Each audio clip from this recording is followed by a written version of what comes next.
Alright guys, welcome to my first 2026 full card breakdown. Started a few minutes early in case we have technical issues since I haven't done this in a while. Let me know if you guys can hear me, please.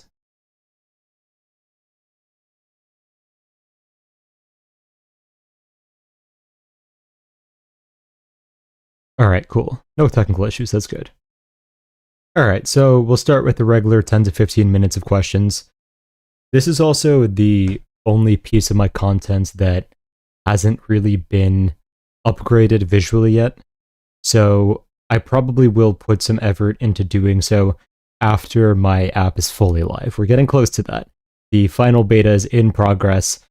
Within a few days, I should know if there's any critical issues or not. There's one adjustment I want to make that'll take me a few hours. Then after that, that will be live, and then we'll be a lot more free to try new things, luckily. How did you hold up on the 6-week no UFC break? I got through it. What about you guys? It was not fun, but yeah, I mean, it happened.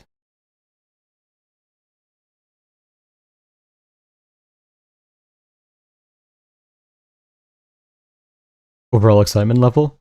It's a pretty good card. I do wish we had the other title fight, but it is what it is. I am surprised that they didn't throw a replacement in, but I guess they really want the Nunes versus Harrison matchup. But I don't know. I feel like they should have just moved on, but it is what it is.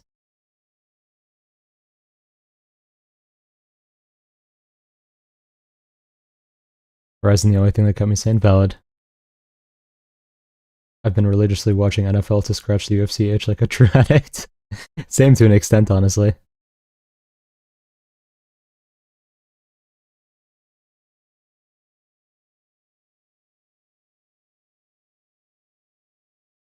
David Martinez or Merab? I mean, right now I would have to pick Merab realistically. I think that give Martinez 3 or so years and he might be able to beat Merab, which is not saying much because realistically by that time Merab will be out of his prime. But yeah, even if we take, say, current Merab and maybe David Martinez in 3 to 5 years, I think Martinez has a chance for sure.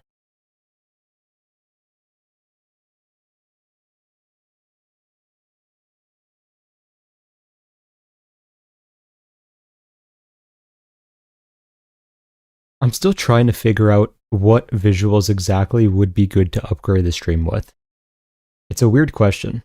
I could try to make a custom graphic cycle type thing for every fight, which is doable. I could automate a lot of that, but I don't feel like it necessarily increases interaction. It's just a little prettier to look at. I've been missing the UFC so much. I enjoyed rewatching Denzel Freeman versus Fulio. That is definitely a low bar, but it's good it's back for sure. What makes you so confident picking Piper to beat Izzy?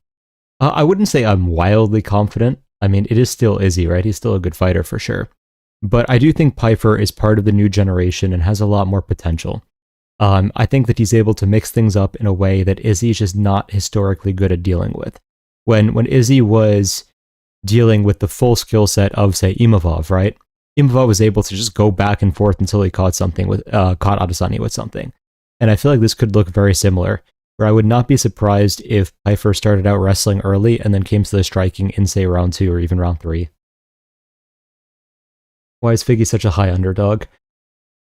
This would always be a bit of a tough matchup for Figgy, even if it was Prime Figgy. Now, I do think Prime Figgy would probably find the submission here, but as Figgy has aged and gotten a little slower and not quite as explosive, I do think that this is problematic because he's not going to be able to lock up the guillotine at the same speed he maybe would have in the past.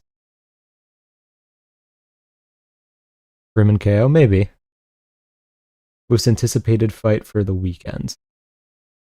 I mean, I do have to go with Jean Silva because he followed me on Instagram. Outside of that, though, honestly, I'm curious to see what happens in the main event, for sure. I think that it's weird, because we'll get to it, of course, but the fact that Paddy could be champion while having one of the weirdest skill sets, let's say, is definitely something. Jean Silva looks locked in, I agree. Benches O'Malley lets down here and wins a tight decision victory. Don't think that would do well for his stock. It's an interesting question because Song hasn't let anyone look good beating him. Even though plenty of people have beaten him, it's always a very close fight. So it wouldn't be crazy shocking to me if it happened again. I do think that O'Malley, especially coming off of 2 losses, though, has the incentive to improve and could definitely make this look much easier, though. Hey, Giraffe. What specifically does Jean Silva do that makes you believe in him so much? He's obviously incredible and I'm not criticizing, just curious. It is the speed of his reads. Usually even when you have a high fight IQ fighter, it takes them seeing a pattern 3 to 5 times to figure out how to punish it properly. Silva sees something once, and then the second time it happens, he immediately punishes it. And that's, in my opinion, what makes him special. Fighter you've grown in confidence and whose confidence is lowered over fight week. I'll talk about that when I do the breakdowns, but I will specifically say that as we're going, don't worry. Hey, Strickland Fluffy prediction.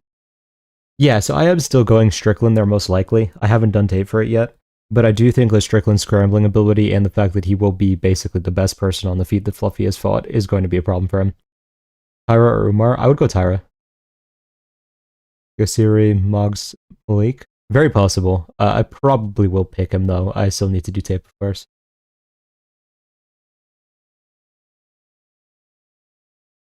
Any thoughts on the UFC's Paramount shift and things you are or aren't looking forward to? Honestly, we'll have to see how it goes because we're not going to know until we're like a few months into it. I hope that it makes things more smooth with them being able to like be comfortable throwing money at fighters to bring them to the UFC if they're getting paid highly elsewhere. But I don't know, UFC's always been stingy, so no idea. We'll see what happens. Is David Martinez going to school Cheeto into the Oblivion NPC he has? Probably.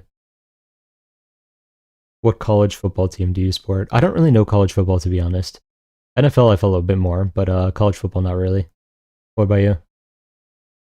Got a decent position on Paddy Silva parlay, also smaller position on Silva finish and Paddy finish. Valid.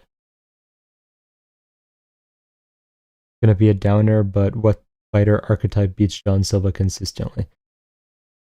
I think it's tough for an archetype to beat him consistently when his strength is specifically reads. I mean, like, everyone has tendencies. The fighters who excel at punishing patterns are always going to outperform most other fighters. But in terms of like who would do the best against him, I mean, in a 3-round fight, it's going to be someone who's just very fundamentally defensively sound.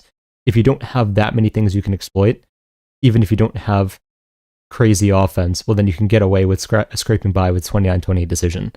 In a 5-round fight, though, it's going to get a lot more difficult. I hope they increase bonuses. Yeah, it would be nice. Do you watch boxing? Sometimes, not consistently, though.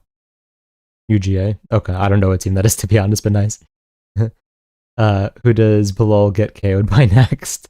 We'll have to see who they put him against. It could be Pratos, we'll see.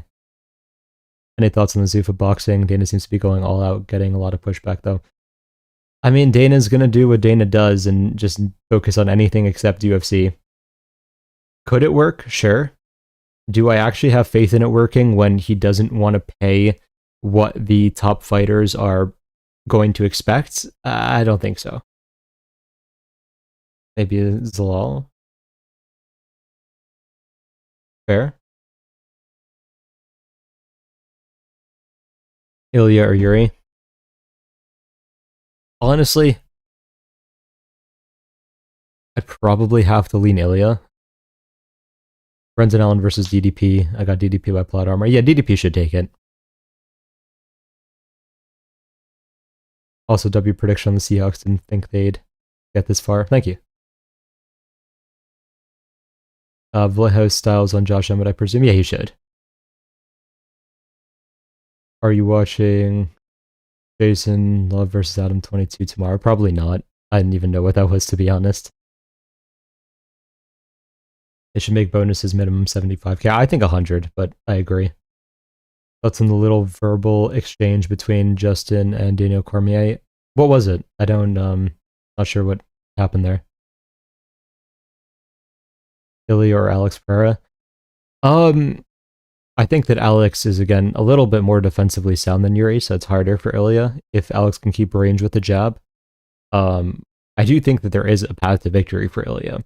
I think that, especially in the striking, size discrepancy is not nearly as important. So I'd have to look into that more. Do you know anything about the Black Combat MMA promotion? No, I do not. What is that? Thoughts on Chandler potentially losing the Conor fight to Masvidal? It's kind of funny. I mean, Chandler's been looking for that fight for however many years now. Io slimes out RDR? Yeah, pretty easily. If Paddy wins, how fast do you think Ilya knocks him out? 40 seconds, under 2 minutes. I think the under half a round might be good for that fight. But to be fair, Paddy's durable. I could see him eating a few shots. But I do think it should be done within 1. On a scale of 1 to 10, how bad does Silva do Steve Garcia? It would be pretty easy because Garcia has like really large tells for when he's going to enter. Kyle for sure beats RDR? Yeah, 100%. Oracle, do you have Letterboxd? I'm not sure what that is. Sorry. Justin claimed DC was talking in terms of regards of Dana raising fighter pay and kind of called him out his face, calling him a liar. I think that there was the whole thing Dana said afterwards that he was offered more pay, but then never like actually took the conversation to change the contract. But who knows? I mean, I'm not saying Dana's the most reliable source, but it's hard to say. What makes you so confident in Ilya beating those bigger guys? Once you have knockout power, you have knockout power. If you're not going to exploit the areas in which Ilya is bad in, it's not really going to matter if there's a size discrepancy. Is it bad? I can't tell if you're trolling with the Ilya versus light heavyweight takes. I mean, a lot of people think that rather, so don't worry. It's with striking especially, size discrepancy is not really that important. You could see a lot of open weight fights where smaller fighters on average have a much higher win rate. So a lot of people who like haven't watched the open weight days of combat sports don't really realize, which I understand. But yeah, it's a thing. Apparently there's adjustment period for the pay to get up there, but I'm not sure. Same thing happened after WWE with TKO, according to my knowledge. Fair enough. Do you have any faith that Conor actually returns, and if so, against who? It seems more plausible now because he definitely seems more serious about doing it. Who it's against, though, I have no idea. Black Combat is probably the second biggest MMA promotion Asia right now. They are fully taking Stephen Risen's talents, as well as top career regional fighters. That's interesting. Okay, I'll look into that. Do you think Islam retires before fighting Ilya? Honestly, it's going to depend on the timeline where Ilya can get back. Alright, I am going to get into the breakdown. We'll start it since it's been a bit over 10 minutes. Some of these are interesting, let's say. So, I'm going to grab my notes. Okay. So, where's this page? Here we go. Okay. So, we're going to start with Adam Fugitt. So he's technically been in the UFC for a while, although he's been relatively inactive and is kind of just the guy they call when they want to give someone a highlight reel win recently. Fugitt is a southpaw and he throws a lot of leg kicks because of that. He mainly focuses on the inside calf kick, interestingly, but he'll mix it up to the body and head, so if you do make a major mistake there, you can get rocked or put out. His kicks definitely can get timed. He does not set them up at all, he just throws them repetitively, which is how he got caught by Islam Dulatov a few times. Most of his strikes, as I was saying, were kicks or just straight up jabs. His jabs are very stiff as well, so they're not, like, technically sound, let's say. Just overall, he's not defensively responsible. He kind of just puts up a high guard that doesn't actually stop anything, and you can just throw right through around it, so yeah. He will try to push his opponents to the fence to get takedowns, but he seems to not really know what to do after he gets them to the fence. So he ends up just pushing them against the fence, holding them there for 20, 30 seconds, and then they just escape, and the process kind of repeats. So, overall, even though I think his skill set is a little better than his record might suggest, not the highest level fighter. Ty Miller is a UFC debutant. He is basically a pure boxer. He fights behind his jab. Sometimes he'll double up the jab before he goes in. His best kill shot is the cross, and he'll throw it behind the jab or double jab, but he tends to go to decision a lot, even on the regional scene, for a reason. He definitely takes his time, doesn't rush a finish, even if he gets his opponent hurt, and so on. He can be a little bit open in the pocket. He has been hurt there before, because once he enters, he doesn't really pivot out properly and efficiently. He's definitely open to calf kicks because of how jab focused he is, so I do expect Fugitt to kind of focus on that a fair amount.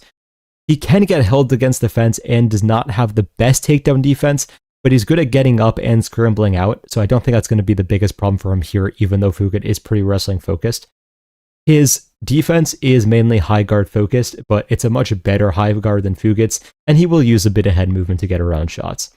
He does drop his hand after jabbing. That is the one thing about his striking defense that I really don't like. It's how Strickland got caught by DDP in the second fight, and a lot of fighters have this habit because it feels much more natural to drop your hand after you jab, but it gives a very predictable opening. He will tend to adapt to his opponent and throw a lead leg high kick if it opens up, if they tend to focus on the cross too much and such.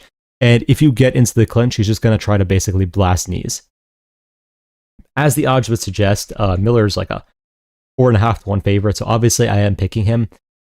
I think if he gets a finish here, it will probably be on the later side, because Fugitt can take a shot.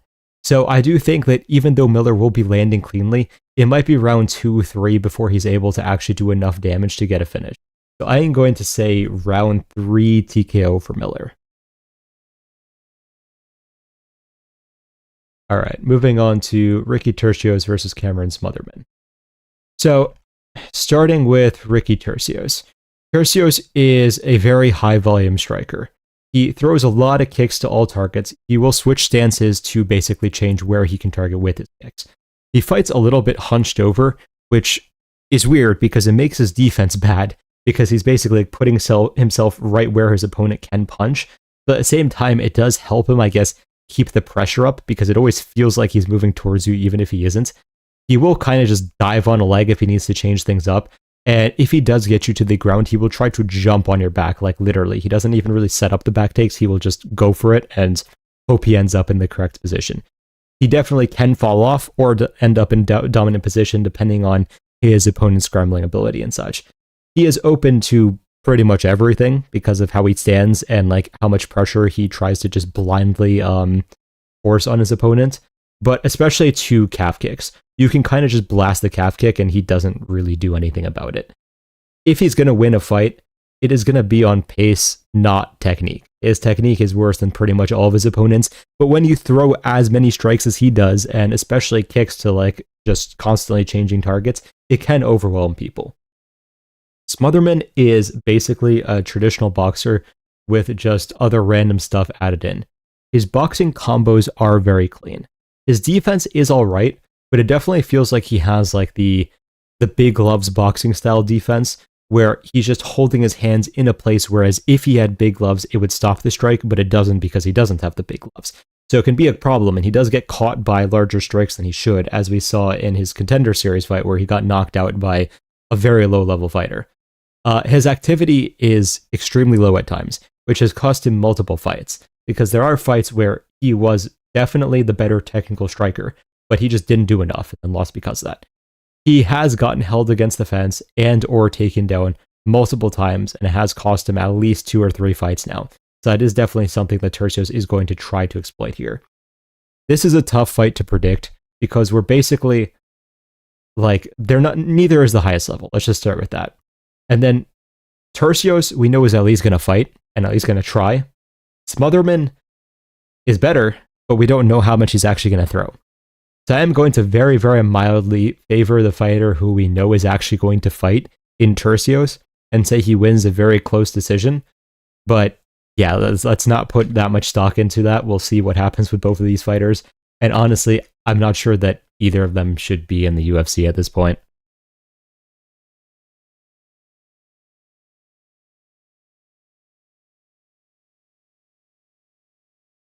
You make it centered. I don't know why it's not centered for you guys. Because it's centered on my end.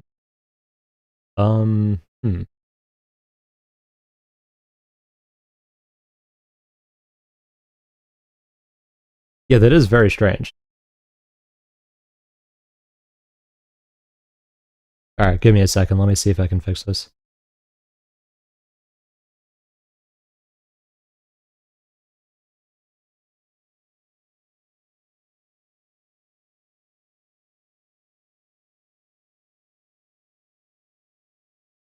There we go, I think. That fixed it, right?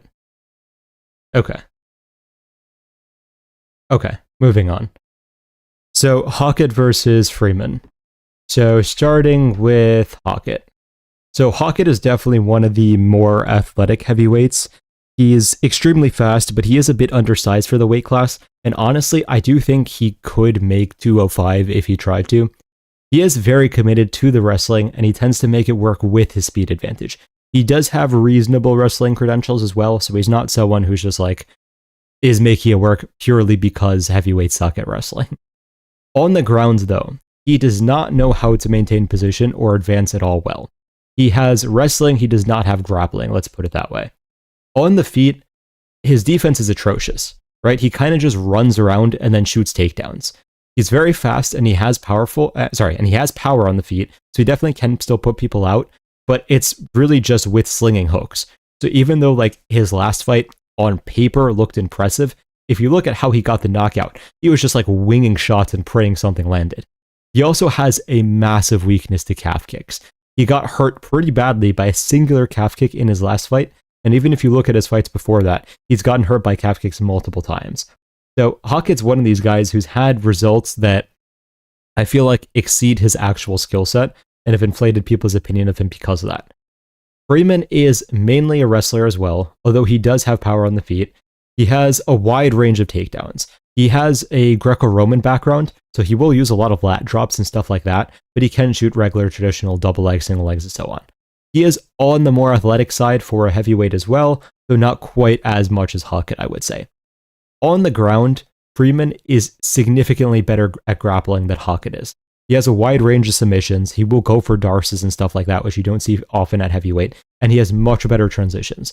On the feet, he focuses mainly on the left high kick and left cross since he is a southpaw. In the pocket, he has very questionable defense, and you can kind of just tag him.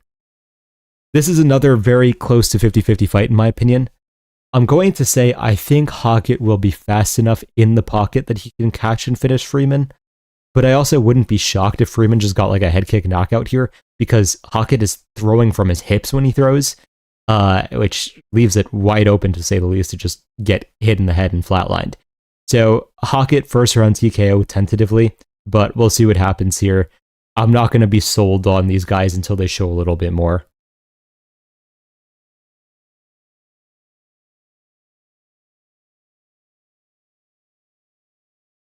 All right, Michael Johnson versus Alexander Hernandez. So, starting with Michael Johnson. Michael Johnson was a power puncher, and he was so ridiculously fast in his prime that like even many years removed from his prime now, he still usually has a speed advantage. In recent times, he's going a lot more to the body cross, which is an interesting change of pace for him because he's always had a long reach. But in the past, he kind of like would just try to get in the pocket and sling, which kind of removes the reach advantage, but he is using it a bit more efficiently now.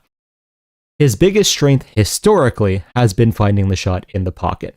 However, that can get him into trouble because he can get caught on exits. Even though he is good in the pocket and can knock you out there, when he's coming out, he definitely is prone to overhands and stuff like that. Johnson has had a habit of looking very good in fights and then getting knocked out like round 2, round 3, just because he's not as focused, I guess, as he would need to be there. Hernandez has changed a lot throughout his career, but in recent times, he's become more of a very distance-based striker. He will use a lot of in and out movement to try to pull people onto strikes or catch them resetting and such. He is better on the feet, but he definitely can wrestle as well. It's more of a backup plan in recent times, it seems like, though. He's a bit low volume, and if he gets behind, he is not the most likely to come back. He doesn't have the largest diversity of attacks, so if he's not like having success early, I don't think he's really going to have success in the later rounds. This is a weird fight because I feel like Hernandez significantly improved his understanding of range without making the effort to improve his understanding of his weapons. So you still see him with like the same cross, the same elbow that he always used. Like he's not really catching people in combinations. He doesn't really throw many combinations. His wrestling is still all like the blast double legs, and he kind of just maintains control on top. He doesn't really have submissions in his game now or anything like that. So it's a weird evolution that I feel like was kind of built on fear because he got knocked out a few times and such. So I've always had not the highest opinion of Hernandez's skill set. So I am going to very mildly lean towards Johnson here. It is risky though, because if Johnson is getting ahead early and then is like, oh, I'm just going to try to knock this guy out in the pocket, I would not be shocked if like Hernandez was able to pull him onto a big shot and finish him right there. But I'm going to say that Johnson uses his long reach and just throws a lot of crosses to the body to avoid being pulled into Hernandez's range and just wins a relatively easy decision. So I'm going to say Johnson 30-27 decision. Hopefully he doesn't like get reckless and get caught.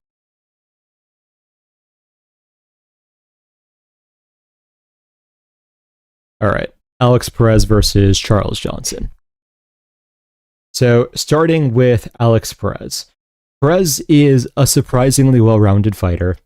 On the outside, he will throw a lot of calf kicks, and then he'll enter with combos of hooks.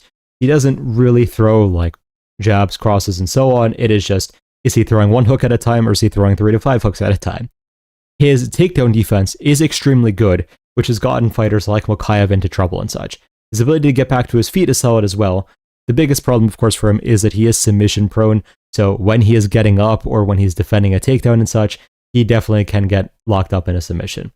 He has fast double legs and good control on the grounds, but something that's always confused me about Perez is he doesn't shoot nearly as often as he should. He has a very high takedown percentage, but it's like, okay, if you don't use it, you're not using like half your skill set. Very strange. But despite his losses, he is very rarely losing the minutes of a fight. He kind of just gets caught and it's over, but he won either one of the rounds or even potentially both of them before he does get finished. Johnson, on the other hand, is a volume-based striker, which is a bit surprising given his size for the weight class, but he has not the style you would expect if you just saw him. He is definitely a slow starter. He tends to get behind early and then have to come back later. Sometimes this works out for him, sometimes it doesn't. We saw, of course, in the Van fight he was able to, in the Kavanaugh fight he was able to, but like, yeah, sometimes you drop rounds 1 and 2, and it's like, he won't chase the round 3 finish as much as he should sometimes, so yeah, that is what it is. He does very well when he can use his length moving forwards. He will pump out teeps and such and try to use his range crashing in. The weird thing is that he will crash in despite his range, which leaves him very open to the left hook counter, which is how Kavanaugh was able to hurt him early in round 1, and he has been caught with it many times before that as well. But on the flip side, Johnson really does not do well when he's pushed back. He doesn't seem to know how to counter on the back foot and such, so if you can push him back, he's just not doing anything. We saw that on full display in the Temerov fight, where Temerov was just loading up and leaving like massive opportunities, but it didn't matter because Johnson just did nothing except like walk away. Anyway, so Johnson mixes kicks and punches relatively well, but because of his size for the weight class, he is a little bit on the slower side. He still does not have the best takedown defense, but it has definitely improved considerably. During like his early UFC tenure, he was getting taken down by anyone whenever they wanted to. Now at least he's able to scramble relatively well, make it difficult, and so on. So, for my prediction on this fight, I'm actually definitely going against the public, because even though Perez is unreliable and finds ways to lose, Perez is very good at forcing his opponent back and punishing them if they try to move forwards. So if Johnson is going to try to move forwards immediately, Perez is probably going to shoot. Is he reliable in doing so? Am I going to say he's definitely going to follow the game plan he should? Definitely not. But he's probably going to shoot, and that's probably going to force Johnson to back up. When Johnson is backing up, Perez is going to put together the hook combos, force him to back up even further, kind of like how he was against Temerov. So I think that Johnson's just never going to be able to get going in this fight, and Perez should be able to control pretty much all 3 rounds or maybe find a late finish. So I am going to say Perez wins a decision here, and I'm going to say 29-28 just because both fighters are unreliable, but I would actually not be surprised if Perez dominated Johnson here.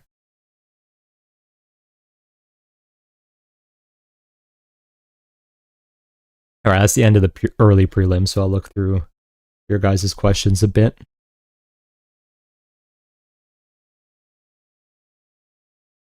Perez is low-key underrated. Yeah, I agree. People forget, man. Perez, Ilya Tapuriad, Nikola Tesla, or whatever that kid's name is. Yes. Let's see. Perez UD. Yes, I agree.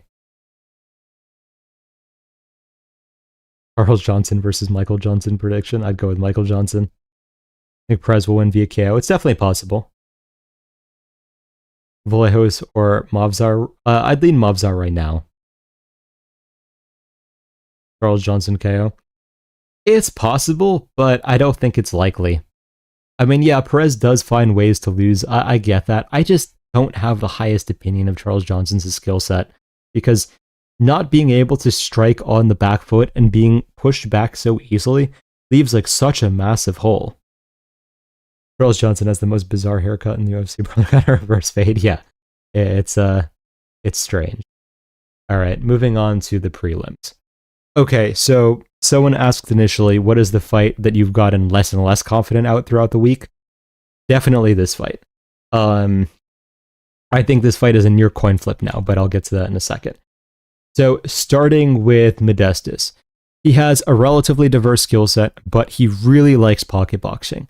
He will basically use his speed and his instincts to get into the pocket. He'll stay loose in there, move a lot, rely on head movement, and kind of just sling shots until he hurts you. He can be a little bit reliant on blitzing in to get into the pocket and do his work there, which is why people who are good at staying calm and just picking him apart on the outside can do very well.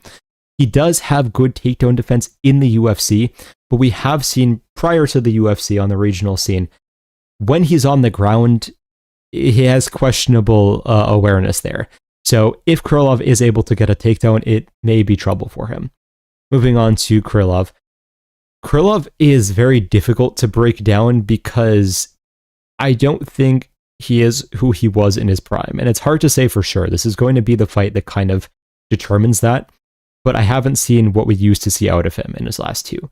At one point, in many ways, he was like a heavier and less skilled version of Tony Ferguson, where he was basically just extremely dangerous from every position possible and could maintain such a crazy pace that he would just break people. His defense was always a little bit lacking. He does enter a little bit recklessly and can get tagged in the pocket, but he is so dangerous that his opponents were like afraid to try to trade with him in the pocket there. He has crazy cardio, which is reflective of the pace, of course, and he can wrestle hard the entire fight if he needs to, but sometimes he does not use it as often as he should. The main issue now for Krylov is that he seems to not trust himself to use all of his weapons. I don't know if it's some issue he's having like post his injuries and surgeries and such, or what the problem is, but like if you watch the Gustafsson fight pre his injuries, he basically caught Gustafsson moving in with an overhand and then is able to catch him later in the pocket with an uppercut. And it's like, okay, the way that you're throwing these strikes is not something a light heavyweight would normally do. Now he just, in the Reyes fight, he just seemed to be blitzing forwards with like wild 1-2s that weren't even close and not using the variety of skill set at all.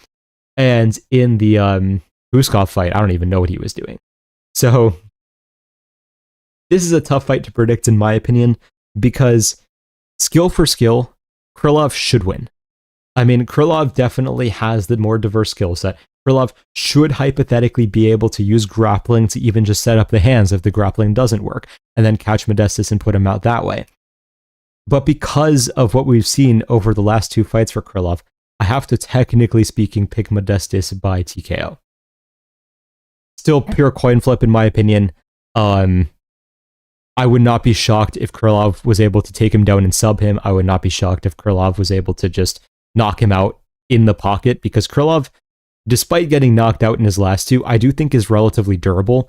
It's just he fought two very hard hitters and took clean shots, so that happens. I don't think Modestas has the same level of power. So whoever loses this one is probably never going to be relevant in the division again. But whoever wins this, maybe Krylov is able to show something that he wasn't in the last two, or Modestas just keeps up his streak. Whoever wins this probably becomes a staple in the rankings for the next few years. What I find very strange here is that it says country Ukraine, but has the Russian flag for Krylov. So I don't know what is happening there. IMO, Krylov might have to go full Chimaev and not strike with Modestas. It might be a good idea for him. I miss Prime Krylov. Yeah, same. I'd be happy for Krylov to get a win. Valid. Krylov wins by somehow. Very possible. That's what I'm saying. Krylov fought the two best counter-strikers back-to-back. Yeah, exactly. But Modestas has the momentum here. Yeah, exactly. He was born in Ukraine and represents Russia. The weird thing is that this said Russia last time I broke him down, which was against Guskov, I think. So I don't know what the deal is, but it is what it is. It doesn't matter. Krylov stopped repping Ukraine after the war. Yeah, he did, but then it said Russia, and now it's back to saying Ukraine, so I don't know what the deal is. All right, moving on to Gaethje versus Pulev.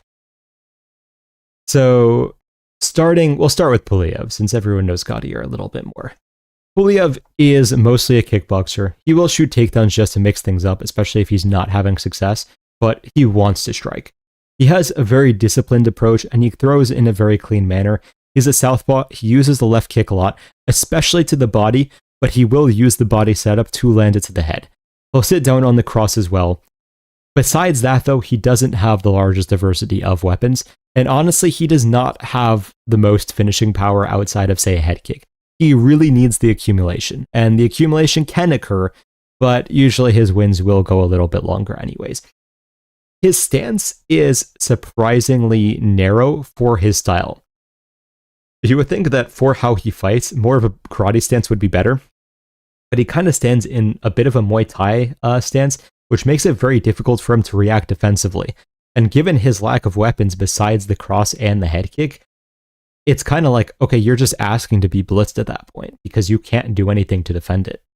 Moving on to Gaethje. He is, of course, a power striker, but he does have somewhat clean boxing at least, so he's not just like winging strikes like Ngannou was and such. He is very untested, so it's hard to say too much about him. The last time we saw him have to deal with actual takedowns, he definitely did get taken down a few times, and it was obvious that he didn't really know what he was doing in those positions, but he has had time since then, so I do expect him to have improved. He is relatively diverse with his attacks on the feet, and he does get into a bit of a flow. So we saw in the Medina fight, he was able to time the knee coming in, which I did find somewhat impressive because it takes a certain level of awareness that I didn't expect him to have. His technique, in my opinion, isn't the most crisp, despite it being relatively fundamentally sound. It's okay for offense, but it will leave defensive openings, and I feel like if he's going to lose, it is actually probably going to be to a dangerous striker more so than grappler. Grapplers, of course, could cause problems, but he knows what to look for then. With the striking, if he overextends a little bit, I could see him getting countered. His finishing instincts are quite solid. If he does get someone rocked, he will cut off the cage properly, he will pursue them, and he will usually put them away. Obviously, I'm going to pick Gaethje here.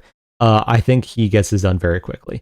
With how Pulev stands, the fact that Gaethje is just going to be able to walk him down and just throw whatever the hell he wants, it should make it so that Gaethje can just put him out within 1 to 2 minutes, in all honesty. So I'm going to say Gaethje, very quick finish, but I'd like to see him against someone who I can pretend has a chance against him, so we know where he's actually at.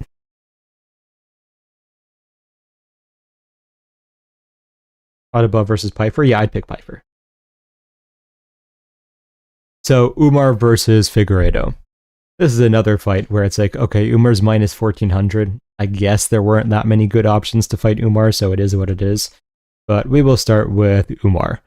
So Umar is, of course, grappling focused. He has enough striking generally to get by, but especially in recent times, he has not seemed to want to strike. I think it was really since he got dropped by Begzot, he's been like, okay, I'm just going to get to grappling immediately. On the feet, he uses the whole lead leg kicking style a lot. His punching is more of as is necessary, but especially recently, he just, again, will not punch at all if he doesn't have to. He's very much like, oh, I'll throw a few kicks on the outside and then just dive at your leg. He likes to engage after a kick if he can and then work to a body lock, but he's also willing to just shoot on a single leg and then transition from there. His general goal is to get to the back, but he doesn't have great finishing ability from the back. So usually, even if he gets both hooks in and such, we're just going to see him ride out the round there at most. He has really bad decision making. In the knockdown against Bautista, he literally just dove into Bautista's knee. it wasn't like Bautista made a spectacular read or something and then caught Umar. It's like, no, Bautista did what he did the entire fight and was throwing a body kick, and Umar just decided after the kick started that it was the time he needed to lower his face and try to level change. So I still have a really low opinion of Umar in all honesty, especially on the feet, but it is what it is. Figgy is, of course, one of these fighters who we can't really evaluate as who he was, because who he is now is unfortunately very different. He was one of the most dangerous finishers in the sport at one point. He has very much decayed into a point fighter. His main focus has seemed to become getting to the double leg takedown. He will really just try to set that up slightly while like feinting a few hooks and then dive under and go for it. On the ground, he has solid control. He used to jump for subs a lot. Now he is really just going to go for the control. His explosiveness fading is definitely hampering his game a bit. He still has the power to drop people. He still probably could put someone out if he lands clean, but he really just doesn't use it anymore. On the feet, his biggest strength was his straight, but we haven't seen him use it, so it's hard to even like say that in all honesty. Prime Figgy was crazy, and I feel like a lot of newer fans don't remember his actual prime. But yeah, in Figgy's prime, this would be an interesting fight. At this point, of course, Umar probably wins a 30-27, 30-26 decision even maybe. I see him just getting control on the ground and holding the entire round. Maybe he's able to lock up a submission. I don't think so. I do think Figgy is like good enough grappling-wise defensively to survive. But I could see this being a really boring fight, which is unfortunate. Figgy's a tougher matchup than Bautista, to be honest. Honestly, I'd say at this point, Bautista might be a harder matchup, because Bautista is a lot more comfortable scrambling than Figgy is now. Bautista was going for subs, which I don't think Figgy's really going to do now. It's like, yeah, Bautista's not as dangerous on the feet, technically speaking, but at least he has the pace, the cardio, and so on, where Figgy at this point in his career doesn't really have a standout ability. Umar doesn't beat Jan, in my opinion. Yeah, I agree. I saw Figgy live and Austin was surprised by how he changed. Yeah, it's unfortunate. Mario's underrated. Yeah, I agree. Figgy at 35 doesn't have the same power as he did at 25. He's responsible enough on the defensive side of things to survive, but get controlled for 15 minutes, I believe. I actually don't agree that he doesn't have the same power. Like, dropping Cheeto like he did is still relatively impressive, and he was rocking Fonts with like literally everything he landed. But I still think he has a lot of power. He just doesn't seem to trust it anymore. But anyways, moving on to Arnold Allen versus Jean Silva. Usually, I don't make predictions in a fight in which I am biased because someone is following me on Instagram. However, because I did my analysis before John followed me on Instagram, I'm going to assume it's unbiased and then go from there. So, starting with Arnold Allen. Allen is a very movement-based striker. He is a southpaw. He likes to dart in and out, do a little bit of damage, and then try to retreat without taking any damage himself. His biggest weapon is his cross, and he kind of tries to sling it as he jumps in. Sometimes it turns into a bit of an overhand as well, but I personally think his cross is a little bit better. He does have a technically diverse striking skill set, and he will try to adapt to his opponent's weaknesses, but sometimes he is very stubborn in his game plan. So, for example, against Giga, the best way to beat Giga, very obviously, is just shoot a takedown in round 1, Giga will slow down, and then you can finish him in round 2 or 3. Allen just was very stubborn about the fact that he was not going to shoot a takedown, and then he had a closer fight than he needed to because of that. Allen will go for the ninja choke if he has a position to do so. Other than that, though, he's not going to grapple much. The biggest problem for Allen, defensively speaking, is the fact that he definitely can get caught blitzing in, and he has against Evloev. When he was just predictably blitzing in and out against Evloev, Evloev literally just timed the jab, and that dropped Allen. So it wasn't a great sign going into this fight when you're fighting against another good counter-striker here. Not having fight finishing power is also another big issue, because even if he lands on Jean clean, I don't think he's really going to hurt him. Whereas if Jean lands clean once, twice, he's going to have Allen pretty much out in all honesty, especially if Allen was that hurt by an Evloev jab. Moving on to Jean Silva, he is a very reads-based fighter. He is going to see a tendency once and then immediately try to punish it. Sometimes the fighter is able to get away with how he tries to punish it, but he will at least try. He has fight-ending power in his hands as well as strong submissions when he chooses to use them. I do actually think that despite me saying he has fight-ending power, I don't think he has as much power as people think. I think his precision is just so good that it makes it look like he has power. But we saw in the Diego Lopez fight that Lopez was able to tank a lot of his shots. And even though I do think that Lopez would have been finished if that fight went a little bit longer, it did show that Jean maybe doesn't quite have like nuclear power in his hands, to say the least. So Jean can be a little bit of a slow starter and wait for reads, which goes back to what I was talking about in the beginning of the stream. If we wanted to like build a fighter to beat Jean in a 3-round fight, you want someone who's very defensively responsible and can wait like 2 rounds before starting to give up reads, because then Jean might be able to not get the finish before losing a 29-28 decision. Silva's best or most go-to weapon, I should say, is the check left hook. He will use the hook into cross on the front foot also. He's going to adapt to whatever his opponent's weakness is. He is willing to shoot takedowns, even though he hasn't done it too much in the UFC, but his takedowns are relatively sound, and he has a pretty good slam as well. He's improved a lot since the Contender Series. I feel like during the Contender Series and before, he had a bit more of a stubborn style where he was like really just going for, say, like the left hook, right cross repetitively and such. He's definitely gotten much more adaptable with his spinning elbows, timing front kick, stuff like that. Obviously, I'm going to pick Jean Silva TKO here. This is the fight that I did get more confident in over the week, because the more I thought about this, I was like, what can Allen do to Silva? I don't think he can finish Silva. I just don't really see the path to that. Allen has, I think, like 1 finish in the UFC, and I don't think he has any knockdowns as well. So it's not like he has fight-ending power. It's not like he has crazy submissions besides a ninja choke, which is pretty easy to avoid if you know what you're looking for. And even if it gets to a decision, which I don't think it will, Silva's probably going to have the bigger moments, especially in rounds 2 and 3. So I am pretty confident in Silva here, and I do think that Allen's going to lunge and then eat the check left hook and get put out relatively early. I could see Jean knocking him down and then jumping on the guillotine as well. So while I am favoring TKO, I could definitely imagine a submission here.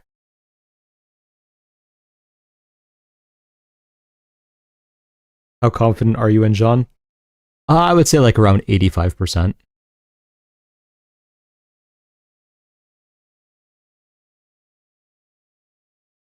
Sucks for Allen, he really beats Avloyam, now gets fed a really bad matchup. Yeah, that's tough. Allen Adeba love cats, interesting.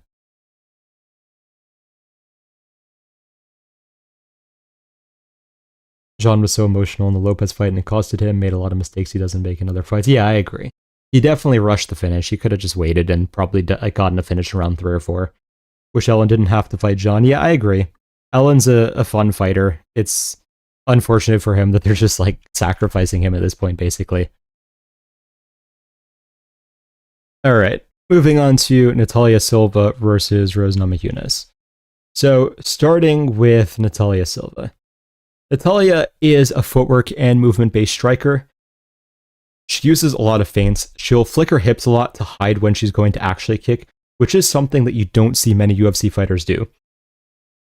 You'll see a few karate stylists doing this sometimes, but it's not a common skill.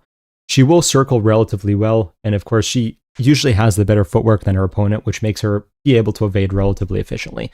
When she punches, she tends to throw in combinations and then end with a kick. She has very solid takedown defense, although it hasn't quite been as tested as I would like to see recently. We haven't really seen her fight a spectacular wrestler since I would say Jazz Divisius, and that was a little bit earlier in Jazz Divisius' career, so we haven't seen like a very persistent, high-level wrestler against her. So that could come into play at some point, though probably not in this fight.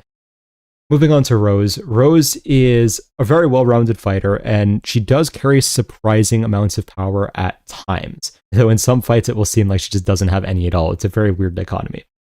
Most of her power is in round 1. If it passes round 1, she tends to fight more as a point fighter. She uses a lot of in and out movement, and she'll switch to wrestling if her opponent is overextending a lot. Especially with how she used to fight, there was a lot of focus on the jab. She was able to move in and out of range with the jab so efficiently that it was actually very surprising. She's had a bit of a concerning lack of ability off her back recently. It's not going to be relevant in this fight, but she did almost get subbed by Maverick last fight. And before that, of course, Blanchfield held her down for like 2 full rounds.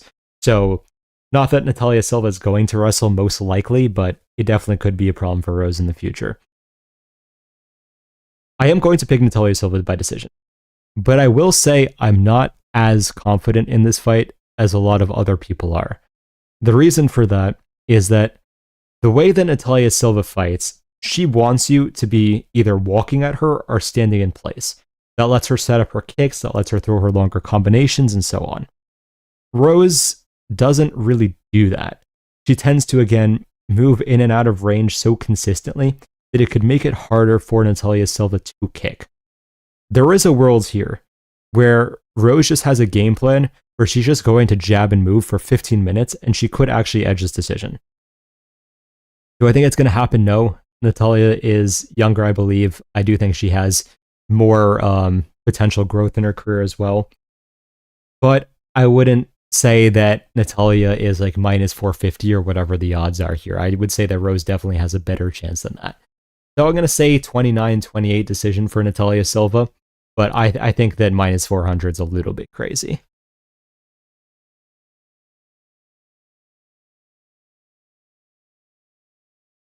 Is there someone in featherweight or lightweight you would consider a nightmare matchup for Jean? I mean, maybe Topuria, because of, again, if you have a lax moment against Topuria, you're in trouble.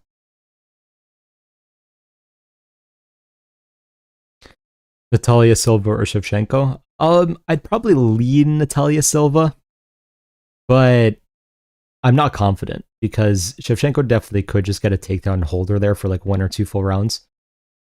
We saw Natalia Silva get shut down for a while against Bleda because the movement and grappling exchanges. I think that's the answer. Yeah, to be fair, there was a while ago, so I'm assuming that her grappling and such improved. But yeah, getting held down by Bleda is a little bit concerning. All right, moving on to Acosta versus Derrick Lewis. So starting with Waldo. Waldo is a high-volume counter-striker.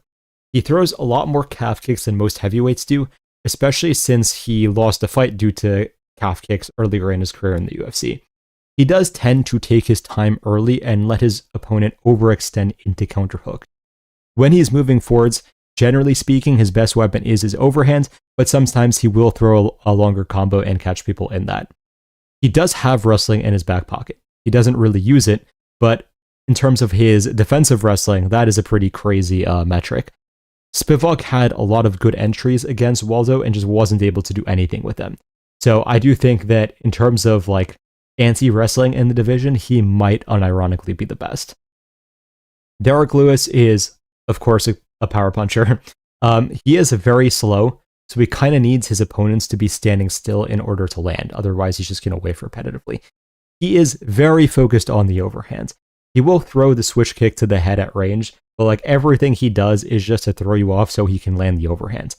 He does have wrestling in his kit as well, but he tends to just kind of sprint at you and try to grab your legs, so it's more of like a surprise and intimidation tactic rather than like, oh, he actually has technical wrestling. Although I do think he landed like one good inside trip, which was kind of hysterical, but other than that, it's not the most skilled, to say the least. Honestly, overall, Lewis's skill set is very power, not much skill, no real cardio, and so on. In terms of my prediction, yeah, I mean, I think the skill sets are so worlds apart here. Waldo should knock him out in round 1 relatively easily, in my opinion. Waldo has a lot of ways of approaching this fight. I think he probably can just catch a counter as Lewis tries to overextend and get an early knockout. But even if he needs to take the fight longer, he could just blast calf kicks, go to the body a lot until Lewis gasses out, and then finish him a little bit later. So Lewis's only real game plan is landing overhands. Waldo has like infinite ways he could approach this fight and should have a relatively easy time here. So I'm going to say Waldo first round knockout via left hook counter.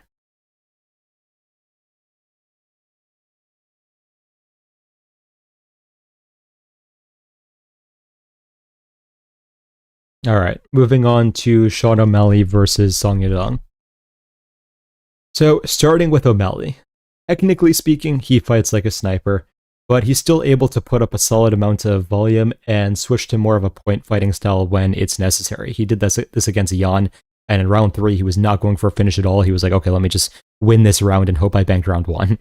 He uses his length pretty well, a lot of long jabs and teeps and such, he will try to use a lot of misdirection to land big shots. Like, he will spin and like use more wild techniques in general, and then just throw a simple right straight and try to catch you there. He will flick feint and hip feint a lot as well, similar to Natalia Silva in terms of the kicking, but in terms of the flick feints with the punches, a little bit different. He'll also use like how he turns his head to try to get you to think he's about to punch and then come out with something after that. He will circle a lot, mainly use distance as his defensive tactic, let's say. He doesn't really use a high guard or anything like that. Because of his distance management reliance, he can get caught with longer combos because of the fact that he's not really guarding. His footwork is often enough to get around this, but it is definitely hypothetically possible. Moving on to Song. Song is a bit of a static boxer who will mix in other tools with it. He does hit extremely hard. Everyone he fights seems to comment about this, so he must have like crazy power that we just don't see because of the fact that the division is so skilled. He does vary whether he throws singles or throws single strikes or in combinations, and it is more variance than most fighters have. So it is interesting because it is a lot harder to anticipate what he's going to throw when he starts throwing.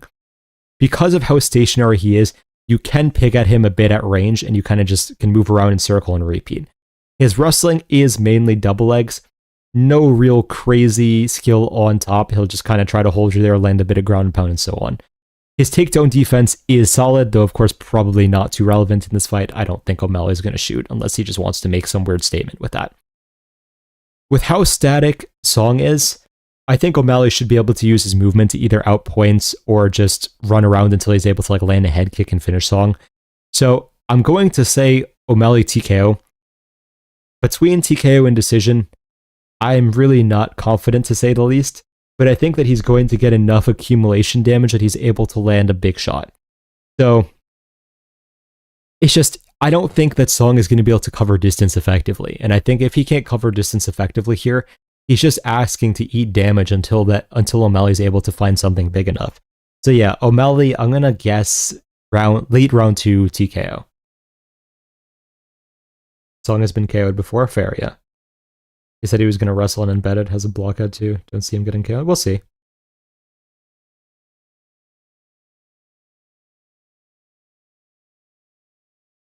Alright, so moving on to the main event.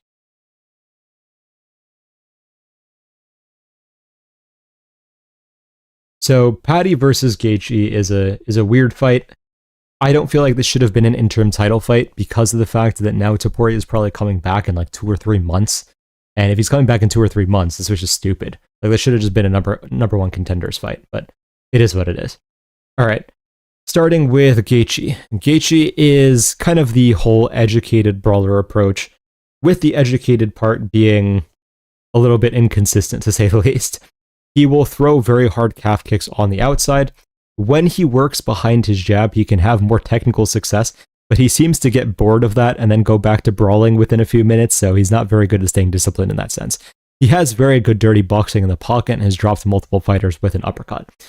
I do think his power is a little bit overrated. Besides the Dustin head kick, he hasn't really put anyone out in a long time, and with a head kick, you're going to put anyone out. You don't really need power for that. So even though he hits hard, I do think that someone like, say, Michael Chandler probably hits a little bit harder in all honesty. Gaethje tends to duck down to defend his body.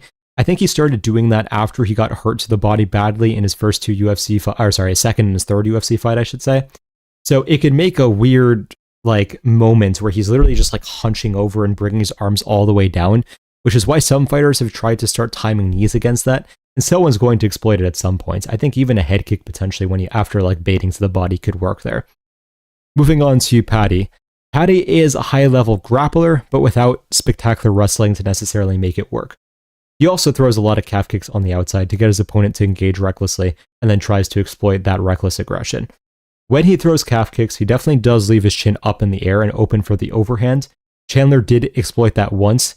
However, Gaethje doesn't really move the same way Chandler does in his ability to explode in and punish stuff like that, so I don't think it's going to be as relevant here.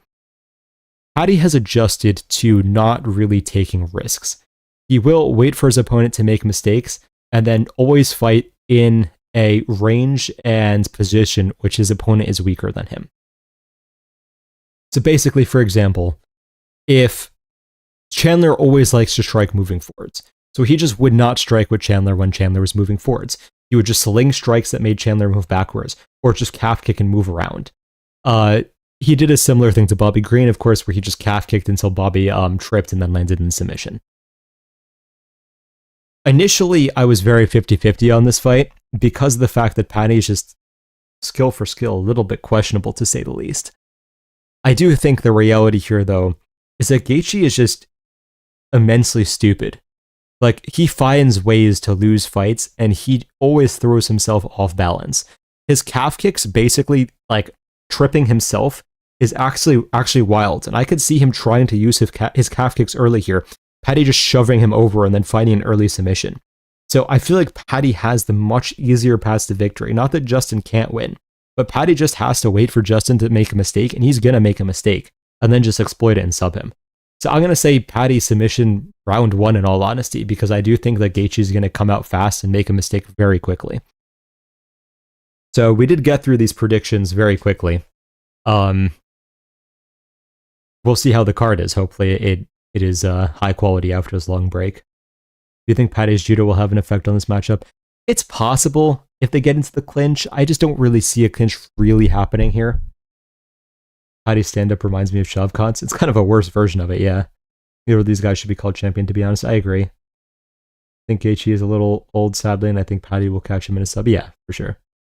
Thoughts on Paddy vaping? I don't know, man. I think you have to go with Paddy because it's a clear path to victory. Yeah, of course. Justin is not stupid, only lost to Khabib and Charles. He has good fight IQ. I have to very, very heavily dispute that. Have you, like, seen how Justin fights? He's just throwing himself off balance, dragging his feet. Like, is he an entertaining fighter? For sure. Have I enjoyed his fights? 100%. But he is not intelligent in any capacity. Gaethje needs to retire, and Paddy shouldn't even be ranked, especially high, if we're being honest. Very possible, yeah. Love the possibility of a knee from Paddy with the way Justin dips when he's close. Paddy just needs to wait on a single mistake and should get done. Yeah, 100%. Locked in John versus Ilya, by the way. Are you streaming this card? Am I streaming this card? Probably not, but I'm not going to say definitely no. Maybe I can make it work. We'll see. Thoughts on Paddy's danger level on the feet? I mean, he could still hit hard, for sure. But I don't think it's very nuanced, to say the least.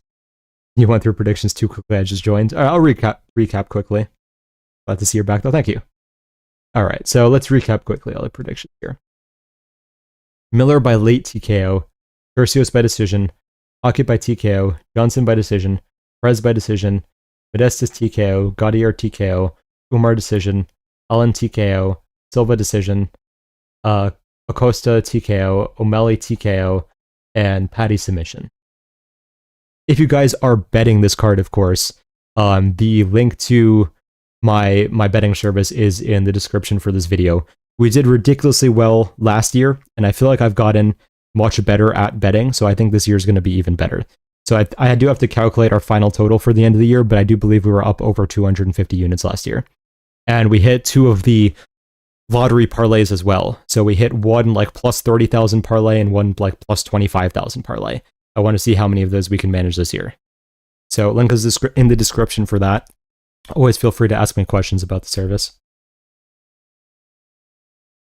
Who do you think would have won between BSD and Joel Alvarez? Honestly, after seeing each of their last few fights now, I think BSD would have won.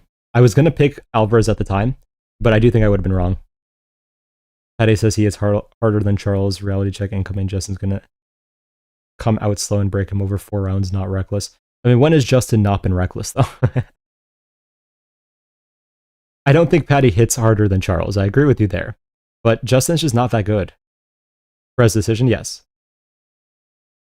Not Allen TKO, Silva TKO. Did I say Allen TKO? Sorry. Yeah, Silva TKO.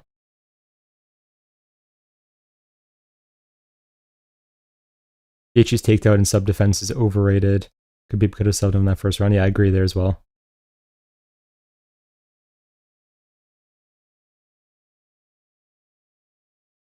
Can confirm, guys, I joined late September and actually made money. The server's amazing. Thank you.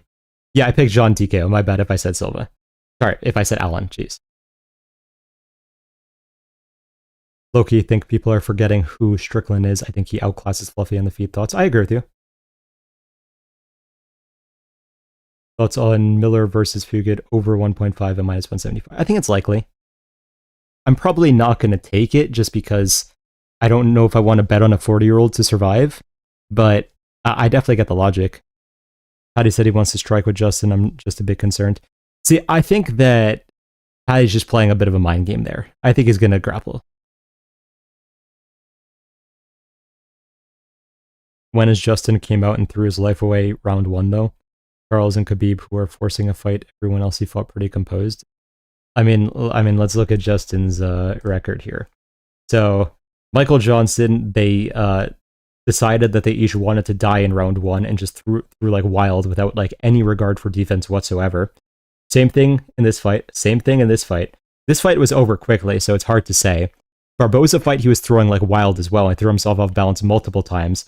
Cerrone fight, Cerrone was old, so I'm not going to say as much there. Tony fight, even though Gaethje of course won, he got dropped pretty badly at the end of round 3, I think, because he was being super reckless. Maybe it's round 2, I'm forgetting. Khabib fight, of course. Chandler fight as well. Oliveira fight as well. Fiziev fight round 1 here, he was way too reckless and getting pieced up. Poirier fight, okay, he was calmer, I'll give you that. Holloway fight, he got pieced up, so it's hard to say if he was being calm or not. And Fiziev fight, same thing round 1 here. He went way too heavy on the calf kicks, got taken down and almost subbed by like an inverted triangle, I should say.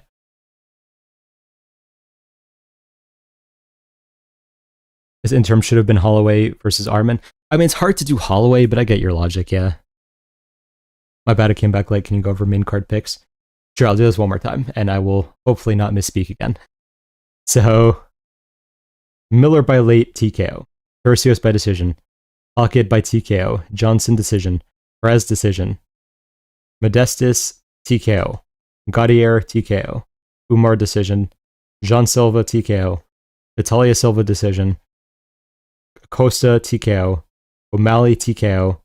And Pimblett submission.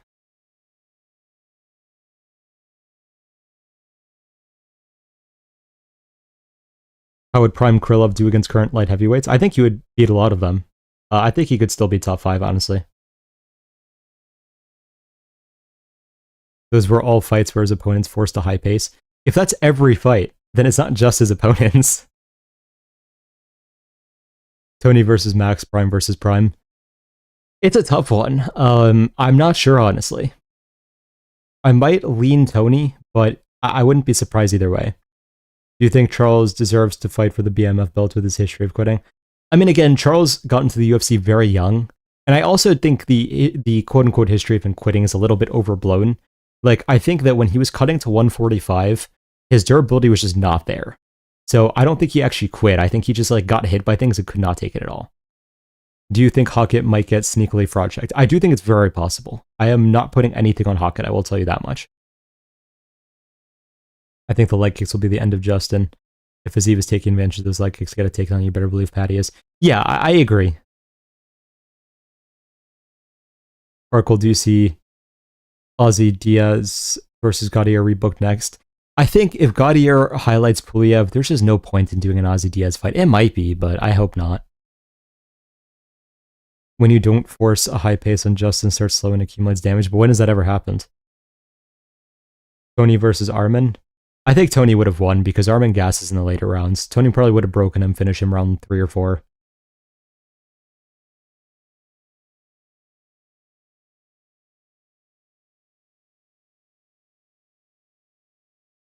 Oracle, are you glad that UFC is finally back? Yes, for sure. Thoughts on Izzy Pyfer? I think Pyfer will catch him. I think he's going to mix up the grappling and the striking until he's able to find a finish. When is Gaethje not going to fight again? Hopefully next, but I don't know. John Park versus Ribovics would be a great matchup for his debut. I mean, I don't think they're going to do that because they know that Ribovics would just finish him. John Silva versus Arman? It's a tougher one. I'd lean Silva, but he'd have to be very careful for sure.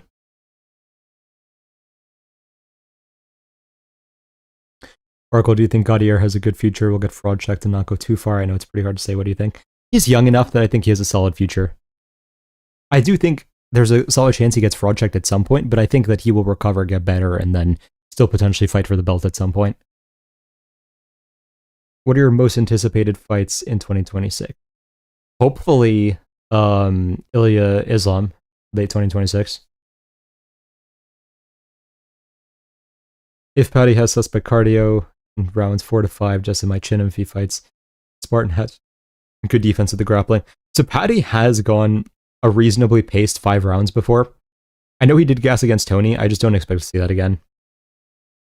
Would you like to see Gaethje against? That's a good question.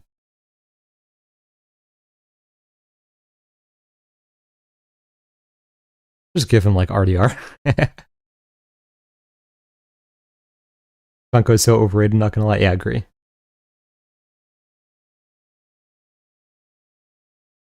Thoughts on the new face-off thing? What is the new face-off thing? I haven't seen. How does Torres match up against Gaethje and Paddy? So I think that Torres would knock out Paddy. I do think that he might struggle with Gaethje just because he can overextend so badly and get countered. Thoughts on Vallejos versus Emmett? I mean, Vallejos should style on him.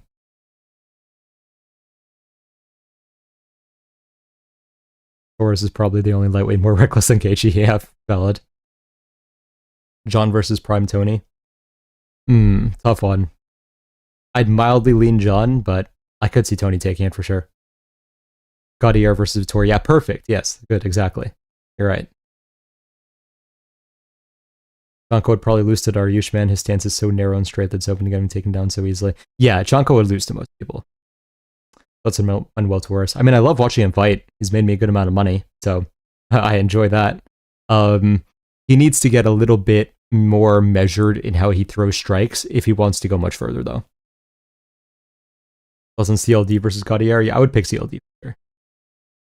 I think Kyle is going to run through RDR. Yeah, 100%. Gaethje versus Dawkins or CLD would be great. I think it's a little early for CLD, but maybe Dawkins. Hot take, Gaethje will compete in middle, light, heavy, and heavyweight as he gets older. It's possible. I mean, I wouldn't be surprised. Vittori loses obviously, so it's more about does Gaethje finally break that chin? Yeah, no, it's a good question. Vittori versus Adama Gaethje does need to happen for science. Agreed. You see your arch nemesis official fight lab explaining why John Pork is a nightmare matchup for Topuria. The 6-week break was doing some crazy things. Wait, he actually did that? Obviously, I don't have a high opinion of him, but if he actually did that, I'm gonna laugh so hard.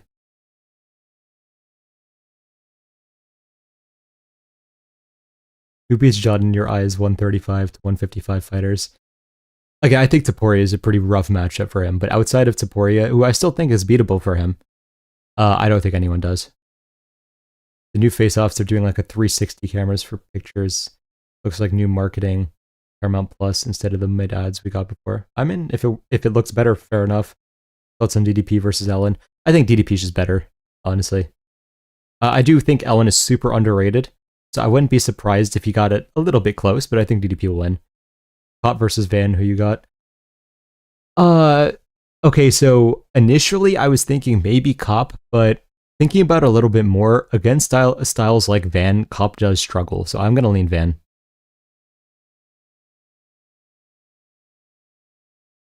You're mostly a technique-liking guy. What's up with the Tony love? Tony has very underrated technique. Again, most people assume he had bad defense because the end of his career. He had very good defensive stats throughout most of his career because he was very good at micro movements to evade strikes.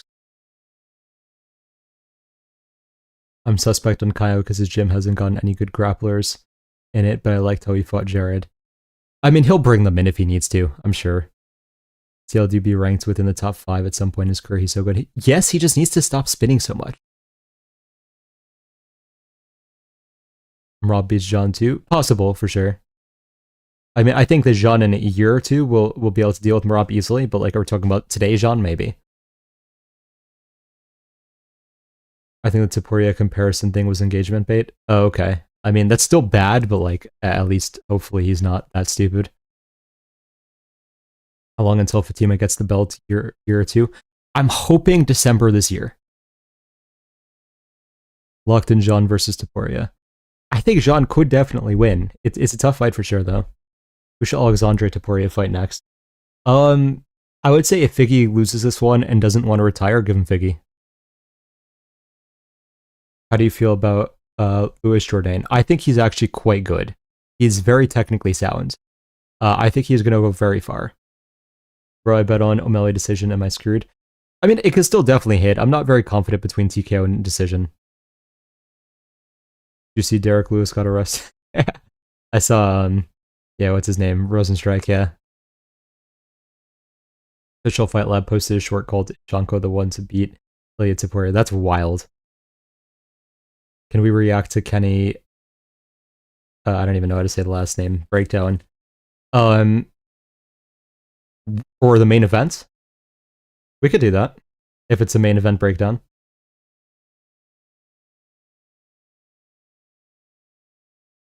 I think Kopp would struggle to get in the flow state against Van because the counters. I agree. I think you should react to people's takes on stream that get really interesting. Fair enough. The team are gonna go in a similar run Van did last year. Yeah, I agree. Like Kenny or Fight Lab, fair. I just want to see Kenny's takes are always terrible. Fair. Hayden Talbot has been showing good improvements every fight. Do you think he makes top 5 this year? Maybe next year. I still think he has a little bit more to go. Who beats Marab right now? I mean, not many people beat him right now. Fight Lab was saying the Teeps will cause Ilya problems and give openings for hooks and kicks similar to what Oliveira did, but better from Shanko. Are we not, like, are we forgetting about the fact that Shanko got dropped by a Ken in Contender Series as like a -1000 favorite? Have you seen any of any I don't know how to say that MMA's videos? I have not. No. Tyra or Van? Tyra. In hindsight, it's crazy that people were saying Talbot would beat O'Malley in 2024. 100%. What's his Fight Lab do that's so bad? I don't watch him, but I hear people glaze him a lot. He gives very questionable breakdowns of certain sequences. So he'll like completely misattribute why certain things happen and just mess up like blatantly beginner friendly things. For example, like technique wise, and I'm not like a spectacular grappler, right? I try to stick with the striking and not break down grappling stuff because I'm not nearly as skilled there. But he was breaking down a grappling sequence. I believe it was between DDP and Whitaker. And he was saying that Chimaev was going to darce DDP because of how DDP got up against Whitaker. And that made zero sense because in the example that he gave, DDP shot an underhook in that prevents a darce from happening. And I even know that as someone who's not the best grappler by any means. It's like, it's a very obvious thing, even to, I would say, a decent amount of white belts. So I don't know what the hell he was talking about.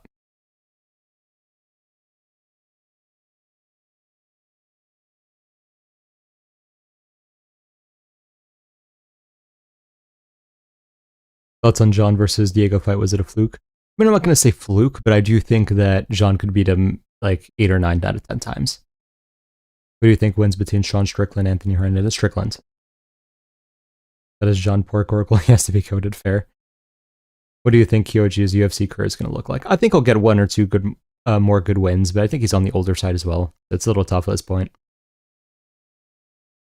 Yeah, Shanko getting dropped is the reason. I have no idea why they would give him Torres' debut. Valid, yeah. Do you think Sean can win against Jan? I think he would win against Jan. Yuri or Hamza? Yuri. Oracle, would you beat up Fight Lab? I have to think so. Oracle, I know you already know my opinion on Chimaev. But other than Strickland, DDP, who can beat him, I don't see anyone beating him. I mean, Imavov is a possibility. I don't think it's going to happen. But would I be shocked if like Imavov caught him with an uppercut? No, I wouldn't. When is NBA Oracle dropping? Maybe at some point, if I get some time, I'll make some algorithms for it. DJ or Tyra? Tyra. I know it was so long ago, but the Usman fight proved a high output wrestling game plan can work against Sean. I mean, it was so long ago that I don't even know if it's relevant at this point, to be honest. And it was at a different weight class where like Sean was much more compromised. I forgot about Kyoji. Who do you think they match him up with next? Maybe Albazi? Or maybe Moreno? Something along those lines? Oracle would clearly sub Fight Lab. Appreciate it. JDM versus Protez prediction. I have to lean JDM. I think his combinations are going to be a problem for Protez, but I wouldn't be shocked if Protez caught him. I want to know more about your betting service. How much bankroll do you recommend having? I would say have more than, I would say have like at least $100 total that you're willing to have in your sports betting account if you're going to join.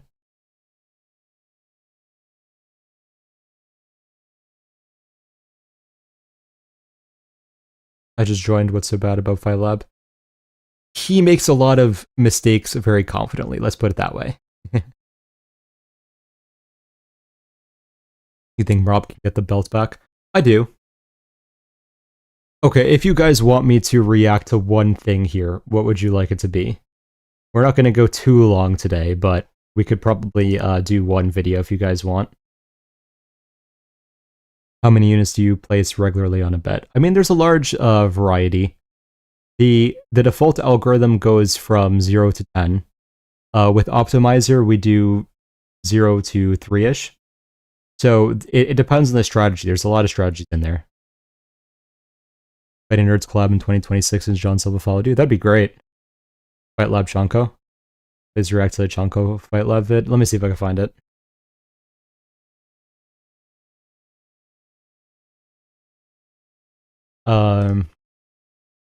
Let's see.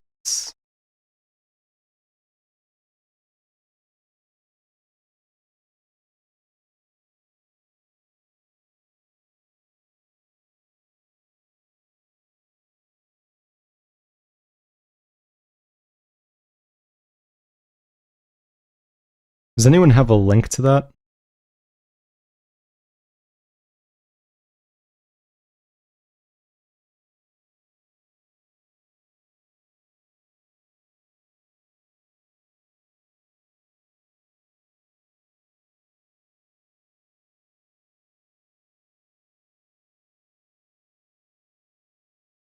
Instagram link or YouTube?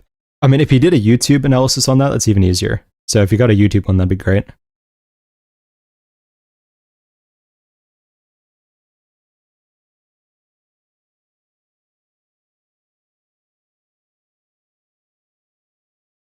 Make some content exclusively going through your betting service one these days.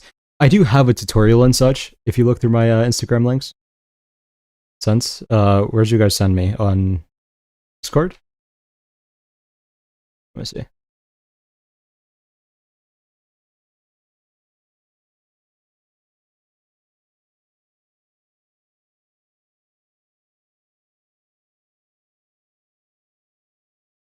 I don't know if links work in live chat. Can someone drop it in the Discord then?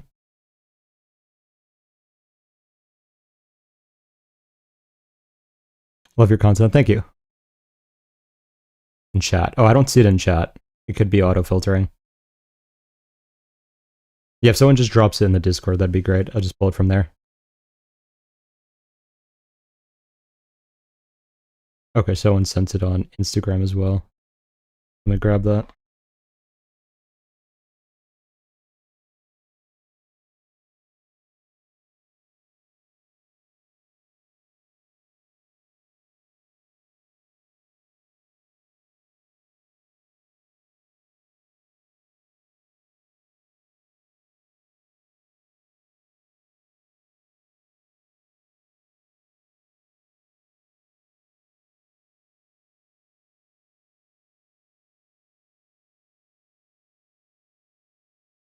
Okay.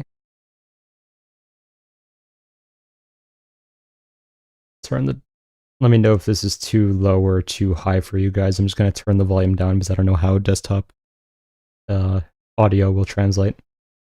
Is Chanko the one to beat Ilia Topuria? Let's take a closer look. While Charles Oliveira throws his outside low kick, he's balancing on one leg. Okay. It's difficult to lean or move back while throwing that kick. I know he tries to make his content like beginner friendly, but like saying he's balancing on one leg while throwing a calf kick, like really? I think anyone who knows what a calf kick is knows he's going to be on one leg. So Topuria took advantage of that and countered with a jab. It's quiet? Okay, let me up it then. Let me know if this guy's better for you guys. Obviously, this means that he's not defending the outside leg kick. And he's even putting his weight onto that leg, which makes it more damaging. But that was a sacrifice he was willing to make, because landing the jab is the start of his offensive game. Is it still quiet or better?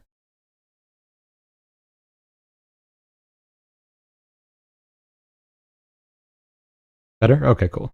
Alright, we'll start it over.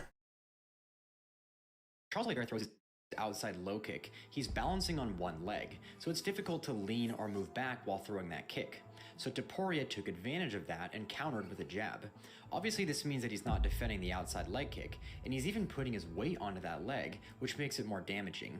But that was a sacrifice he was willing to make, because landing the jab is the start of his offensive game. But when I wouldn't necessarily agree with the jab even being the start of Topuria's offensive game. Like, can he work with the jab a lot? 100%. But does he need to work with the jab to find his overhand, which is usually his goal? No, not at all. I mean, so interesting take. Oliveira threw a teep, it was a different story. Oliveira's leg is longer than Topuria's arm.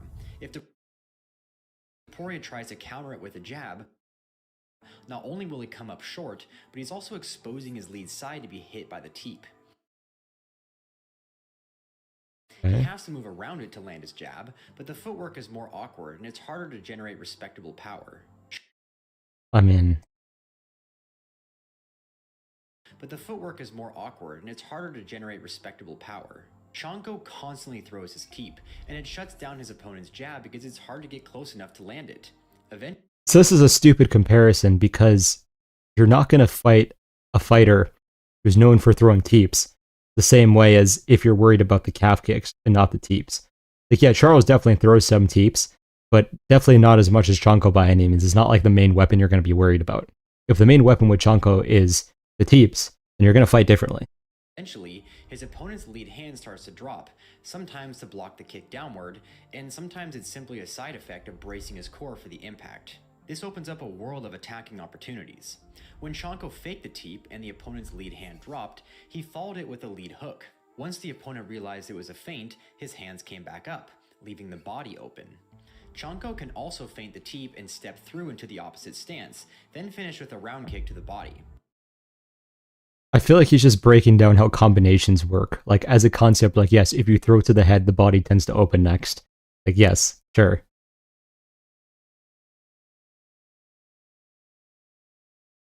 He throws his calf kicks and teeps with his arm. Yeah, exactly. Like, what are we doing?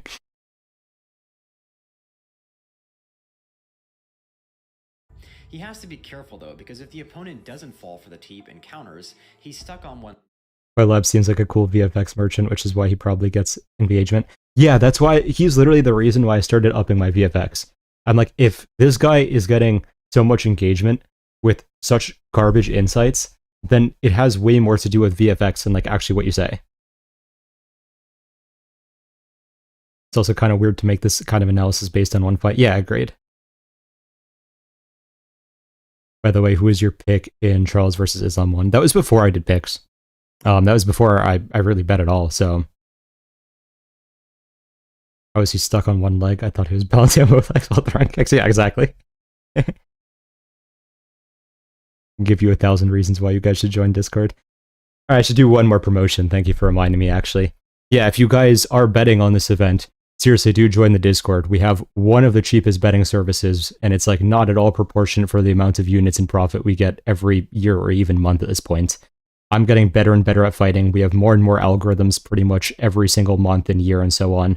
So we're doing pretty crazy. The link is in the description for the stream. If you guys are betting on this event, please join us and we will hopefully do very well. But yeah, we'll continue this as well.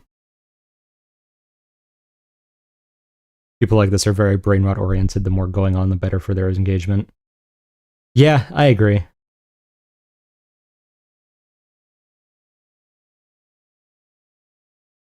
This guy probably thinks that what Jai Herbert is going to do, just beat him. Yeah, valid. Jean Silva versus Islam. I think John could take it, especially by the time the fight happens. I think right now it's a stretch, but it's doable. Michael Chandler genuinely slimes out Jonko. I agree. Are there any other good Fight Lab videos we should react to? Let's see.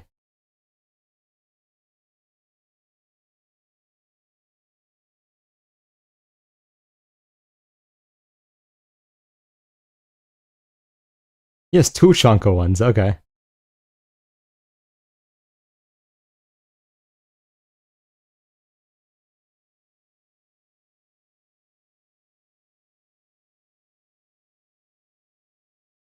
Okay, this is relevant, so let's look at this one. When Sean O'Malley throws his cross, he fully extends himself to maximize the reach advantage. Yeah, that is definitely something he does do. So I will say that is valid, because O'Malley is very much reliant on creating as much range as possible and then using his reach to take advantage of that.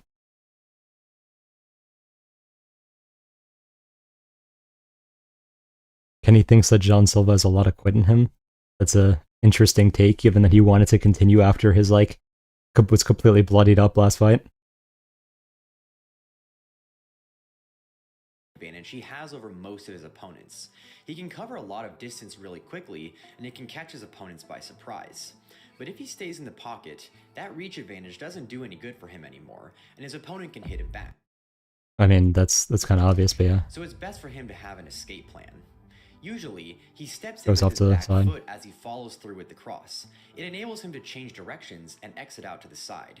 If his opponent chases him, he can even throw a counter of his own. Corey Sandhagen, another tall fighter in the division, used the same strategy against Song Yadong, but on one occasion, he walked right into a trap. Sandhagen landed a nice jab and started stepping through to throw his left cross, but instead of pulling back, Song stepped in deep and slipped underneath the left cross. That caused Sandhagen to collide with him as he was stepping in with his back foot. Song is completely outside of Sandhagen's left arm, so he can get to Sandhagen's back. You get to Sandhagen's back? That's their concern here? Unless Sandhagen can pummel his left arm back inside. As he does that, Song reaches across to cup Sandhagen's far hip to prevent him from breaking away. Sandhagen managed to pummel his left arm in and prevent the back take, but at the cost of putting himself in a bad position to avoid Song's left hook. So the reality with this is that if you get stuck in that position, which fair play, Song did the right thing here, not getting caught by the cross, but just clinch, right? If you need to, even go for like a trip takedown. Just shoot your leg behind, go for the takedown. You could even, I mean, I don't think O'Malley's going to do this. From this position, you could set up a guillotine as well. So it's not like this is a helpless position, no matter what, right? Like, I don't think that O'Malley's going to get doomed by this position, honestly.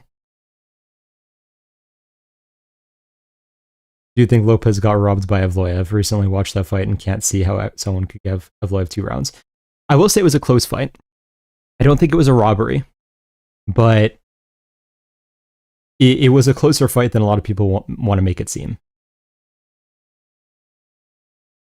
Even then, I don't see how this very specific situation is relevant to who wins. Yeah, I agree. It's like, okay, maybe Song gets a half-decent shot off. I don't think he's going to knock out O'Malley based on this position. Lomachenko does exactly what Song is doing here all the time. Yeah, I mean, Loma is way above in terms of boxing capability, though. What's on the Jean Silva hate? I think the majority of it comes from him being a Israel quote-unquote supporter. I think people just want a reason to hate him, to be honest. I think if it wasn't that, they'd find something else.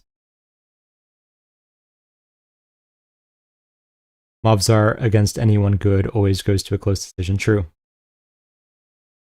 You're going to make a point to bring 2 examples. Yeah, at least. How do you think Volk is... How do you see Volk versus the lightweight division? I mean, younger Volk could do a lot of them. Could beat a lot of them, I should say.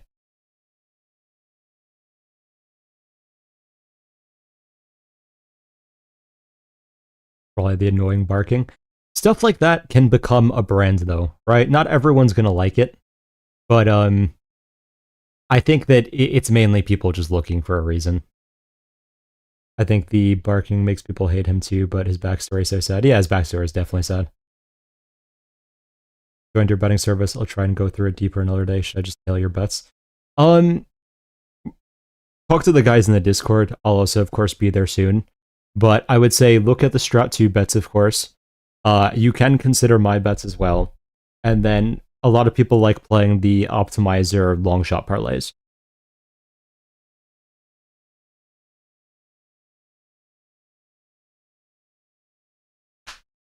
Great stream, appreciate the insight. Gotta get back to the grind piece. Have a good night. How'd you make the algorithm that you use, Oracle? A lot of work. Way too much work. A lot of time, math, coding, and work. If Ilya vacates, who would become lightweight champion? For now, I would say Armin. I don't have the highest opinion on Armin, but I do think he would get it short term. People just didn't like his trash talk against Diego, who is usually a pretty chill guy. Then they found different reasons to hate him. I mean, even before the Diego fight, a lot of people hated him, so I don't think it's just that. A lot of people seem to hate on Jean for being a Zionist, even though he's since confirmed that's not the case. Yeah, I mean, they're just looking for a reason. It is what it is. I don't understand UFC fans. They'll criticize a guy like JDM for having a boring personality, but the next day they'll hate on Jean Silva for showing too much personality. A lot of the UFC fan base likes to just get angry at things in general, unfortunately, but it is what it is. The more educated side of the fan base is great. The more casual side is questionable. They will just hate. Yeah, exactly. What do you think about Ian Gary? I think he's underrated skill-wise. Diego Lopez or Volk? I think I'm gonna pick Lopez again, but it's one of these painful ones where like I feel like Lopez is definitely the worst fighter and does not deserve the title shot. But the reality at the same time is that Volk's only getting older. Lopez fought the fight kind of as poorly as he could and still almost got the finish twice. So I do think Diego will probably finish Volk this time. Prime Volk or Diego? I'm going Prime Volk then. Which fighter do you think actually deserves hate? MVP. How do you think Armin versus Holloway would play out, and chances do you give Holloway for becoming a lightweight champion? I think Holloway would beat Armin, because I do believe Armin would gas, and I don't think that he would be able to secure the first 3 rounds. What chances do I give Holloway a chance of being a lightweight champion? Really depends on how quickly Ilya leaves the division or not. I don't think he's beating Ilya. I think he could beat a lot of other people, though. Most overrated and underrated UFC fighters. Let's look at the ranking.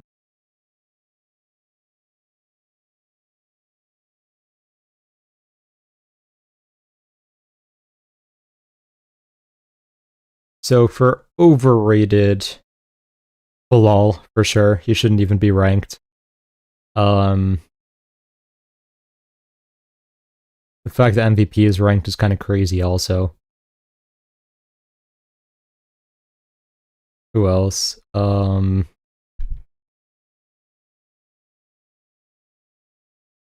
an extent, I think Roundtree as well, to be honest. I know a lot of people like him, but I just don't see anything special there. In terms of underrated, let's see.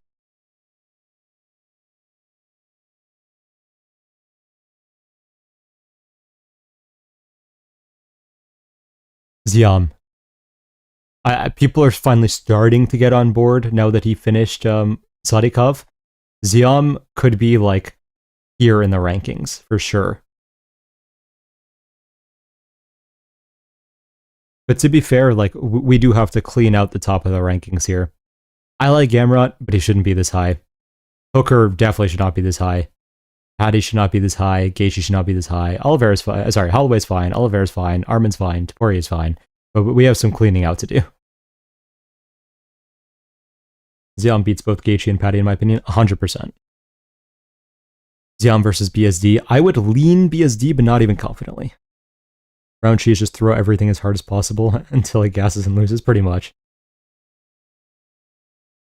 MMA Shea has had MVP as the 3rd best striker in the UFC. Thoughts?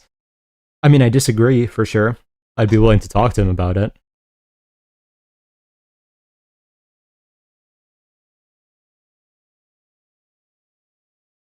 Which light heavyweight and heavyweights do you think should switch weight classes?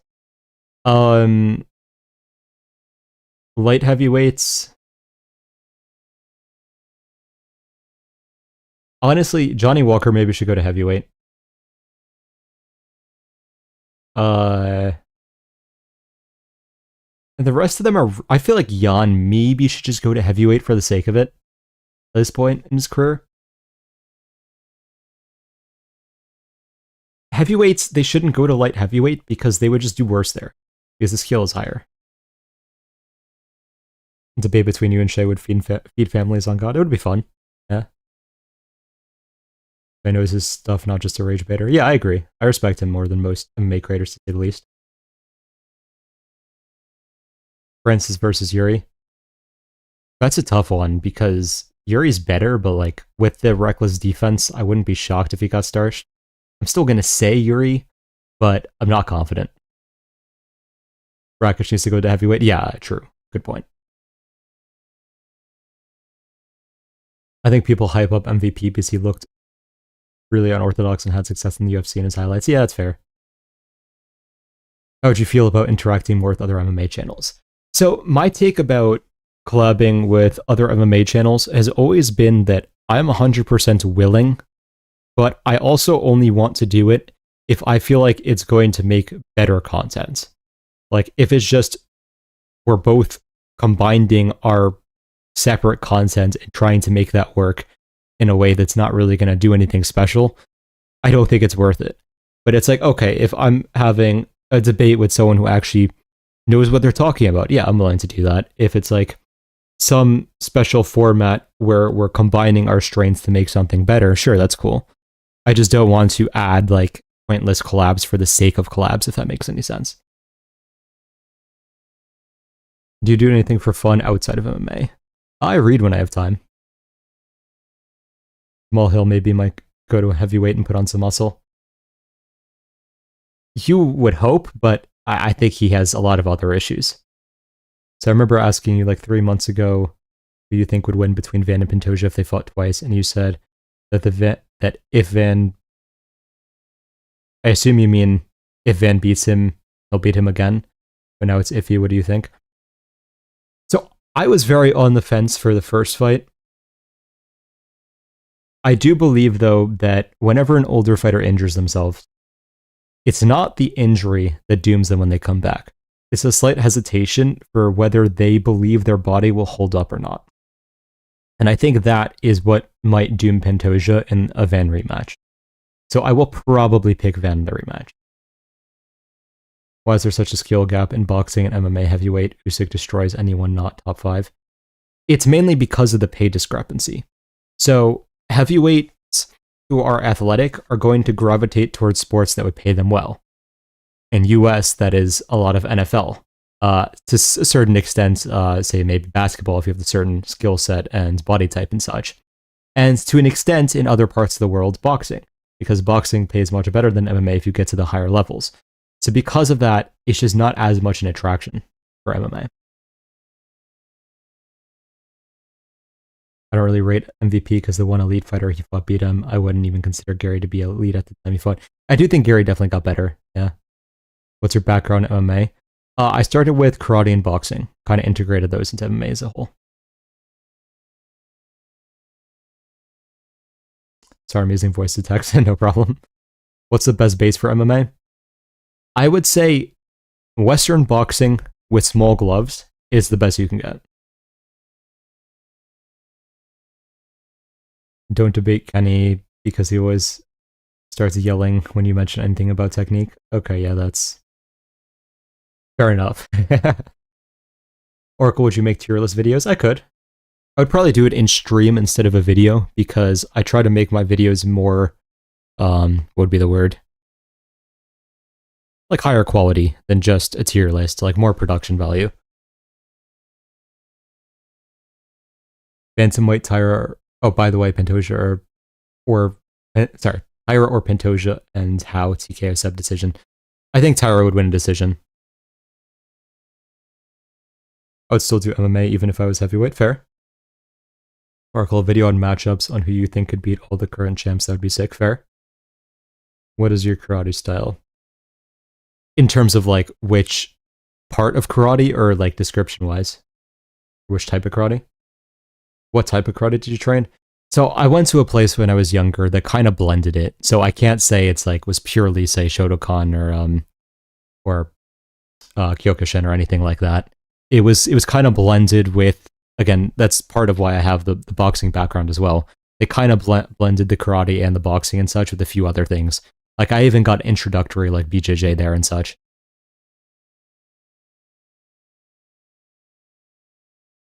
Who is the most unbeatable fighter in the UFC? Everyone's beatable, I would say. You could even have a second channel where you upload the tier list after the stream. That's possible, yeah. I mean, I'd rather see you debate someone else with ball knowledge instead of... Oh, okay. I don't even know how to say the name still, but yeah, with respect to him. Fair enough, yeah. Feels would be good. I like seeing them. They seem to get good views. Fair enough.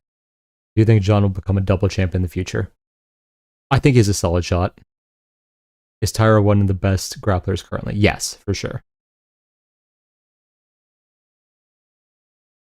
Tyra is like one of those real indications that the new generation of fighters is coming. Because regardless or not of the stoppage against Moreno, like if that was good or not, getting Moreno into that position and landing that damage on him is very difficult to do. How many fights does Pereira have? I think he'll retire in the next 2 years. I think it depends if he moves to heavyweight quickly or not. If he does, I could see him like rattling off 4 or 5 more fights. But if he stays at light heavyweight longer, I think it will only be like 2 or 3. If Jean lost to Allen, would you reconsider your Silva glaze? It depends why. It really depends how it played out. I mean, I would obviously have to think, but I'm not sure.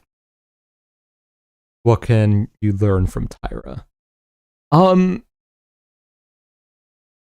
It's hard to take like tendency lessons from Tyra because of the fact that it's very just skill based, right? His grappling is just a different level.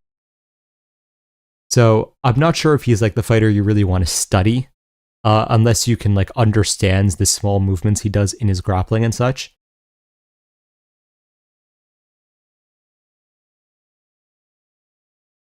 Who wins the most matchups in their division, the division above or below them?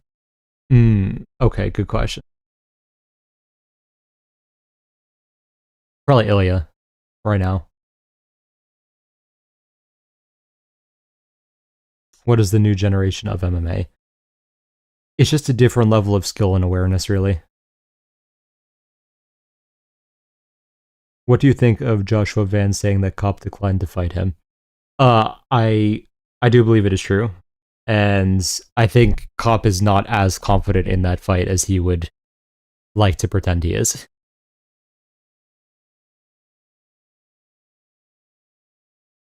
What age should you start grappling? As young as possible.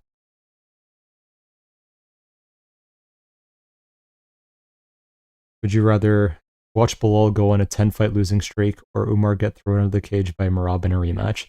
I'd kind of rather watch Umar get thrown out of the cage by Merab in a rematch. That would be hysterical. Do you think someone can get their grappling to level of Tyra through just hard work, or do some people just naturally have a higher skill ceiling? I do think everyone has a base talent level, and if you don't have a certain talent level, you can't get to that point. You can definitely get to a solid point, but Tyra is definitely talented and worked hard.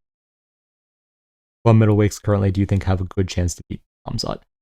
I think DDP with some fixes could. I think that Strickland has a small chance, or maybe not a small chance. He has a chance, I'll say. I'm not going to pick him most likely, but he has a chance. Other than that, maybe Ivanov could catch him. Then outside of that, I don't think anyone. What are you excited for in the sport? Just the development of the sport overall, honestly. I do want to see how the sport changes over time. I hope not. There's no way Kopp was talking all that just to run away from the Van fight. Yeah, great. Who are some of the better fighters to study for striking?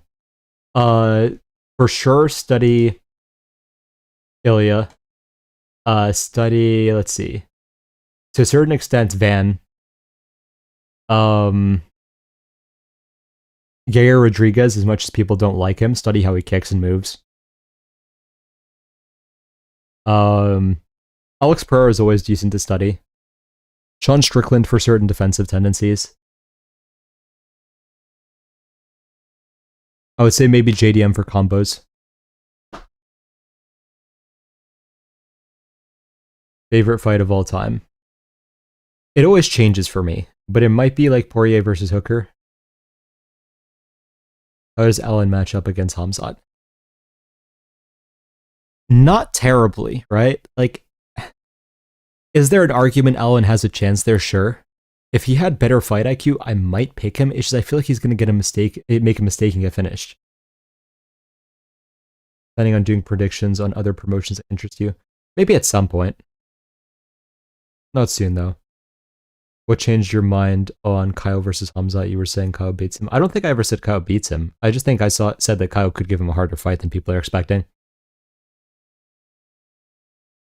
Because when I did my takedown defense analysis on Kyle, I didn't like what I saw. I don't know if you remember that video from a while back. Can you become a good fighter for practical purposes and self-defense just training karate?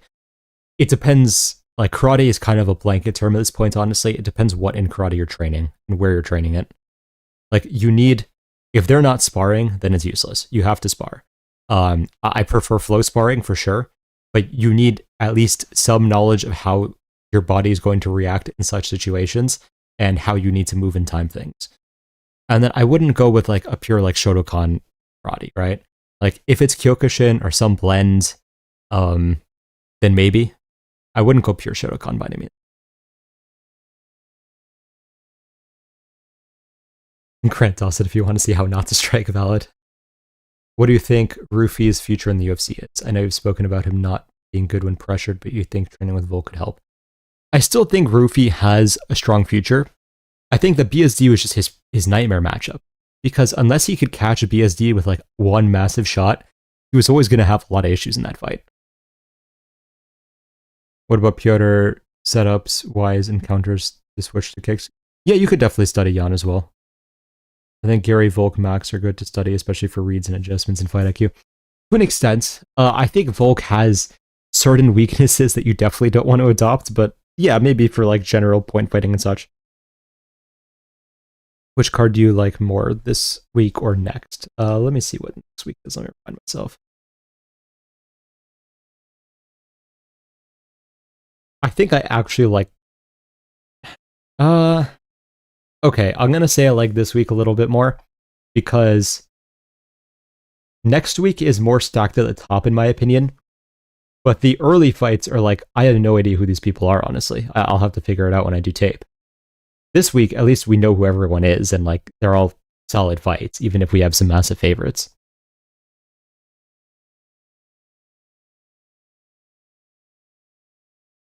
Do you rate point fighting as a base for MMA? It can have its place. It's just you definitely need to combine it with other stuff. What is your prediction for Jacoby Smith versus Ko? I think Ko will take a decision via rounds 2 and 3. Kyokushin karate is the best karate to an extent, but you still need to blend it. How would you rank Khamzat, Pereira, or Ilya in how unbeatable they are in their divisions? I would say Ilya, then Khamzat, then Pereira, probably. If Fluffy beats Strickland dominantly or finishes him, could he steal a title shot from Imavov? John did beat Imavov, to be fair. I don't think he could steal the title shot at this point, but I do think he could secure next title shot. Thoughts on guys like Van starting MMA so late and being good? Is it talent or MMA being low level? I think a combination. You do need to be talented to some extent to start that late, but MMA is not at its peak, to say the least. Personally, I used to train Shotokan. We did some sparring, but as we went on, we did less sparring and eventually became glorified Tai Chi, which led to me quitting. Yeah, Shotokan can go down that path, unfortunately. How does Ilya match up against an Aikido black belt? That would be fun to watch. Volk is a bit too special physical stats-wise. I wouldn't study him. To some extent, I agree. He's definitely very strongly compact in a way. How does Ilya match up against the Kung Fu Panda? Interesting question. I think this week has better name value, but next week is more fun fights. Fair. The road to UFC finals. Got you, yeah. Road to UFC fights are all bangers. That's fair. Will you watch Zuffa boxing tomorrow? Probably not, honestly. How is Taito Ivasa still in the main card of Paramount event in the Big 26? I have no idea, man. Name a nightmare archetype for Ilya Topuria. You want like a counter sniper against Topuria.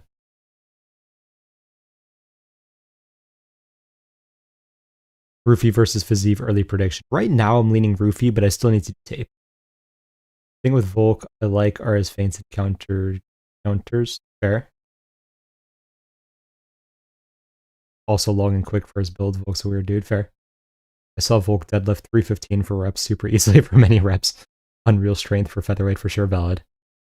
How could a shorter fighter beat MVP? I mean, the obvious path is wrestle. If you want to knock him out, you're going to have to time his entries, because his footwork makes it very obvious when he's going to blitz in, so you can either counter or use that to know when you can approach.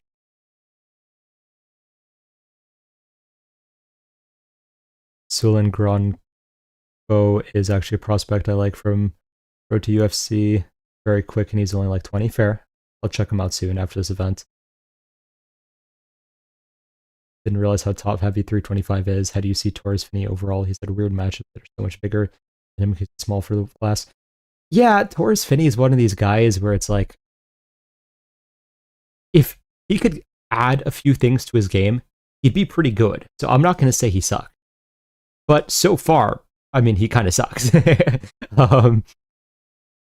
So yeah, I mean, it's really a question of if he actually adapts or he just stays where he is.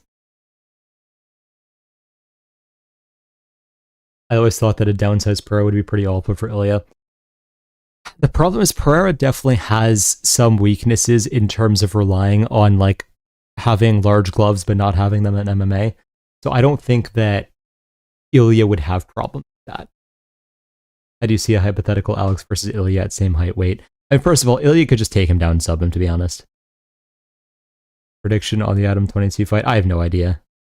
I don't. Well, I haven't seen their boxing matches, so. For Paul and Ilya would start Alex too. Yeah, I agree. Do you think Rongju would have fraud checked Sal killed? I think there's a solid chance. Did you ever talk about Andrew Tate losing, by the way? I don't know if I did.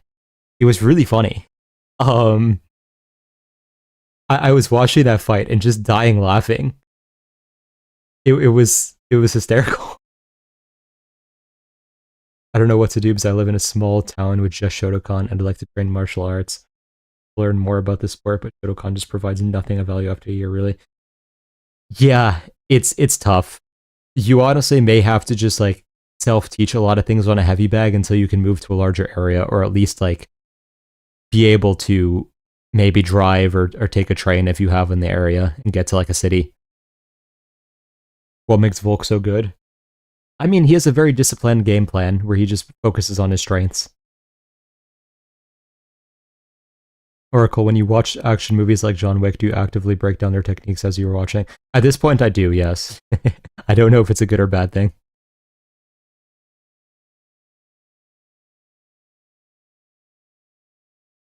Do you think Pereira rushing at Ilya like he did with Ankalaev could get him problems? Not really. Like, Ilya likes those types of fights. Andrew Tate was so bad, it pissed me off how bad he is at boxing. That's valid.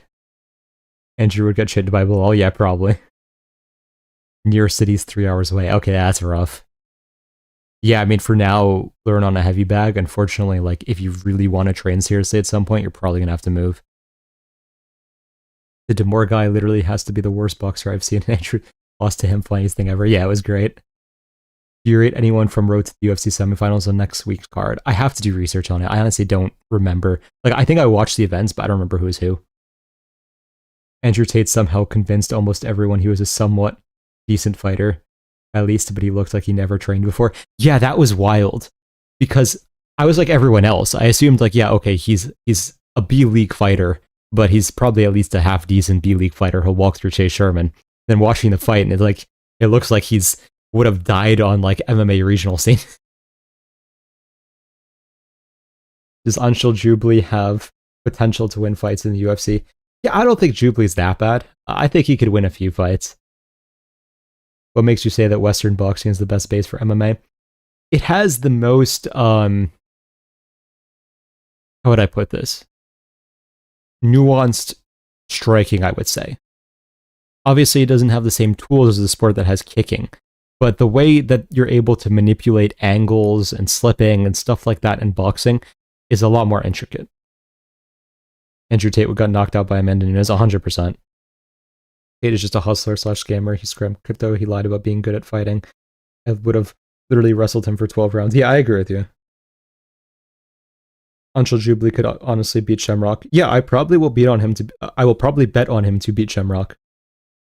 I wish Muay Thai wasn't as stubborn as it is. Valid.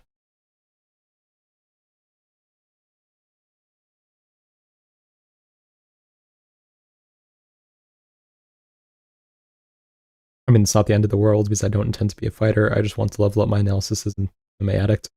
That's fair. Always good to do if you can, yeah. Thoughts on MMA? Thoughts on Muay Thai scoring, holding it back as a base for MMA. I mean, yeah, it's a very different sport, right? And that's just the culture of it. It is what it is. Bautista versus Vinicius Oliveira early prediction. I'm taking Bautista TKO. Boxing, wrestling, and BJJ is the best base for MMA. Yeah, I'd say so. What do you think of Almeida versus Kuniev being made for the next Apex card? I still think Kuniev sucks, so I'll probably be picking Almeida. But you never know. Heavyweight is so volatile.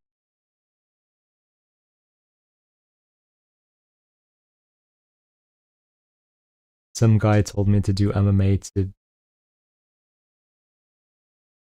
a killer in Dead by Daylight. I'm not sure what you mean by that. Rafa Makan's the best base for MMA, for sure. I believe elbows even in Muay Thai are underutilized. I think they are starting to be utilized properly. We've seen some crazy usages in 1FC, but I do know what you mean. Almeida low-key was robbed against Volkov, but the fight was so bad I was still happy. I think Volkov, just because he was punching off of his back, wins that fight because nothing else happened. Do you rate Milky Costa? Yeah, I do. I think that his volume is solid, his diversity of techniques is solid, his kicking game is one of the best in the division. Not gonna lie, being athletic could get you hella far if you have the fight IQ along with it, 100%. Why do one fighters feel so unpolished when punching? Everything is so long and looping. Because they don't really have the Western boxing. Milky's going to be the first to finish Ige. I'd love to see it.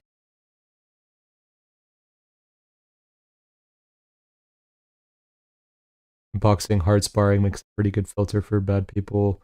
Bad for CTE, though. Yeah, I wouldn't go too hard often, at least. Alright, since it's been 2 hours, we'll probably wrap it up here. Once again, if you guys are betting on this event, do consider joining my betting service. I hope you guys all enjoy this event.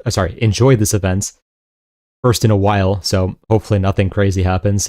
I'm worried, like, we start this event and we end up with, like, a bunch of scoring controversies or something crazy happens, but hopefully not.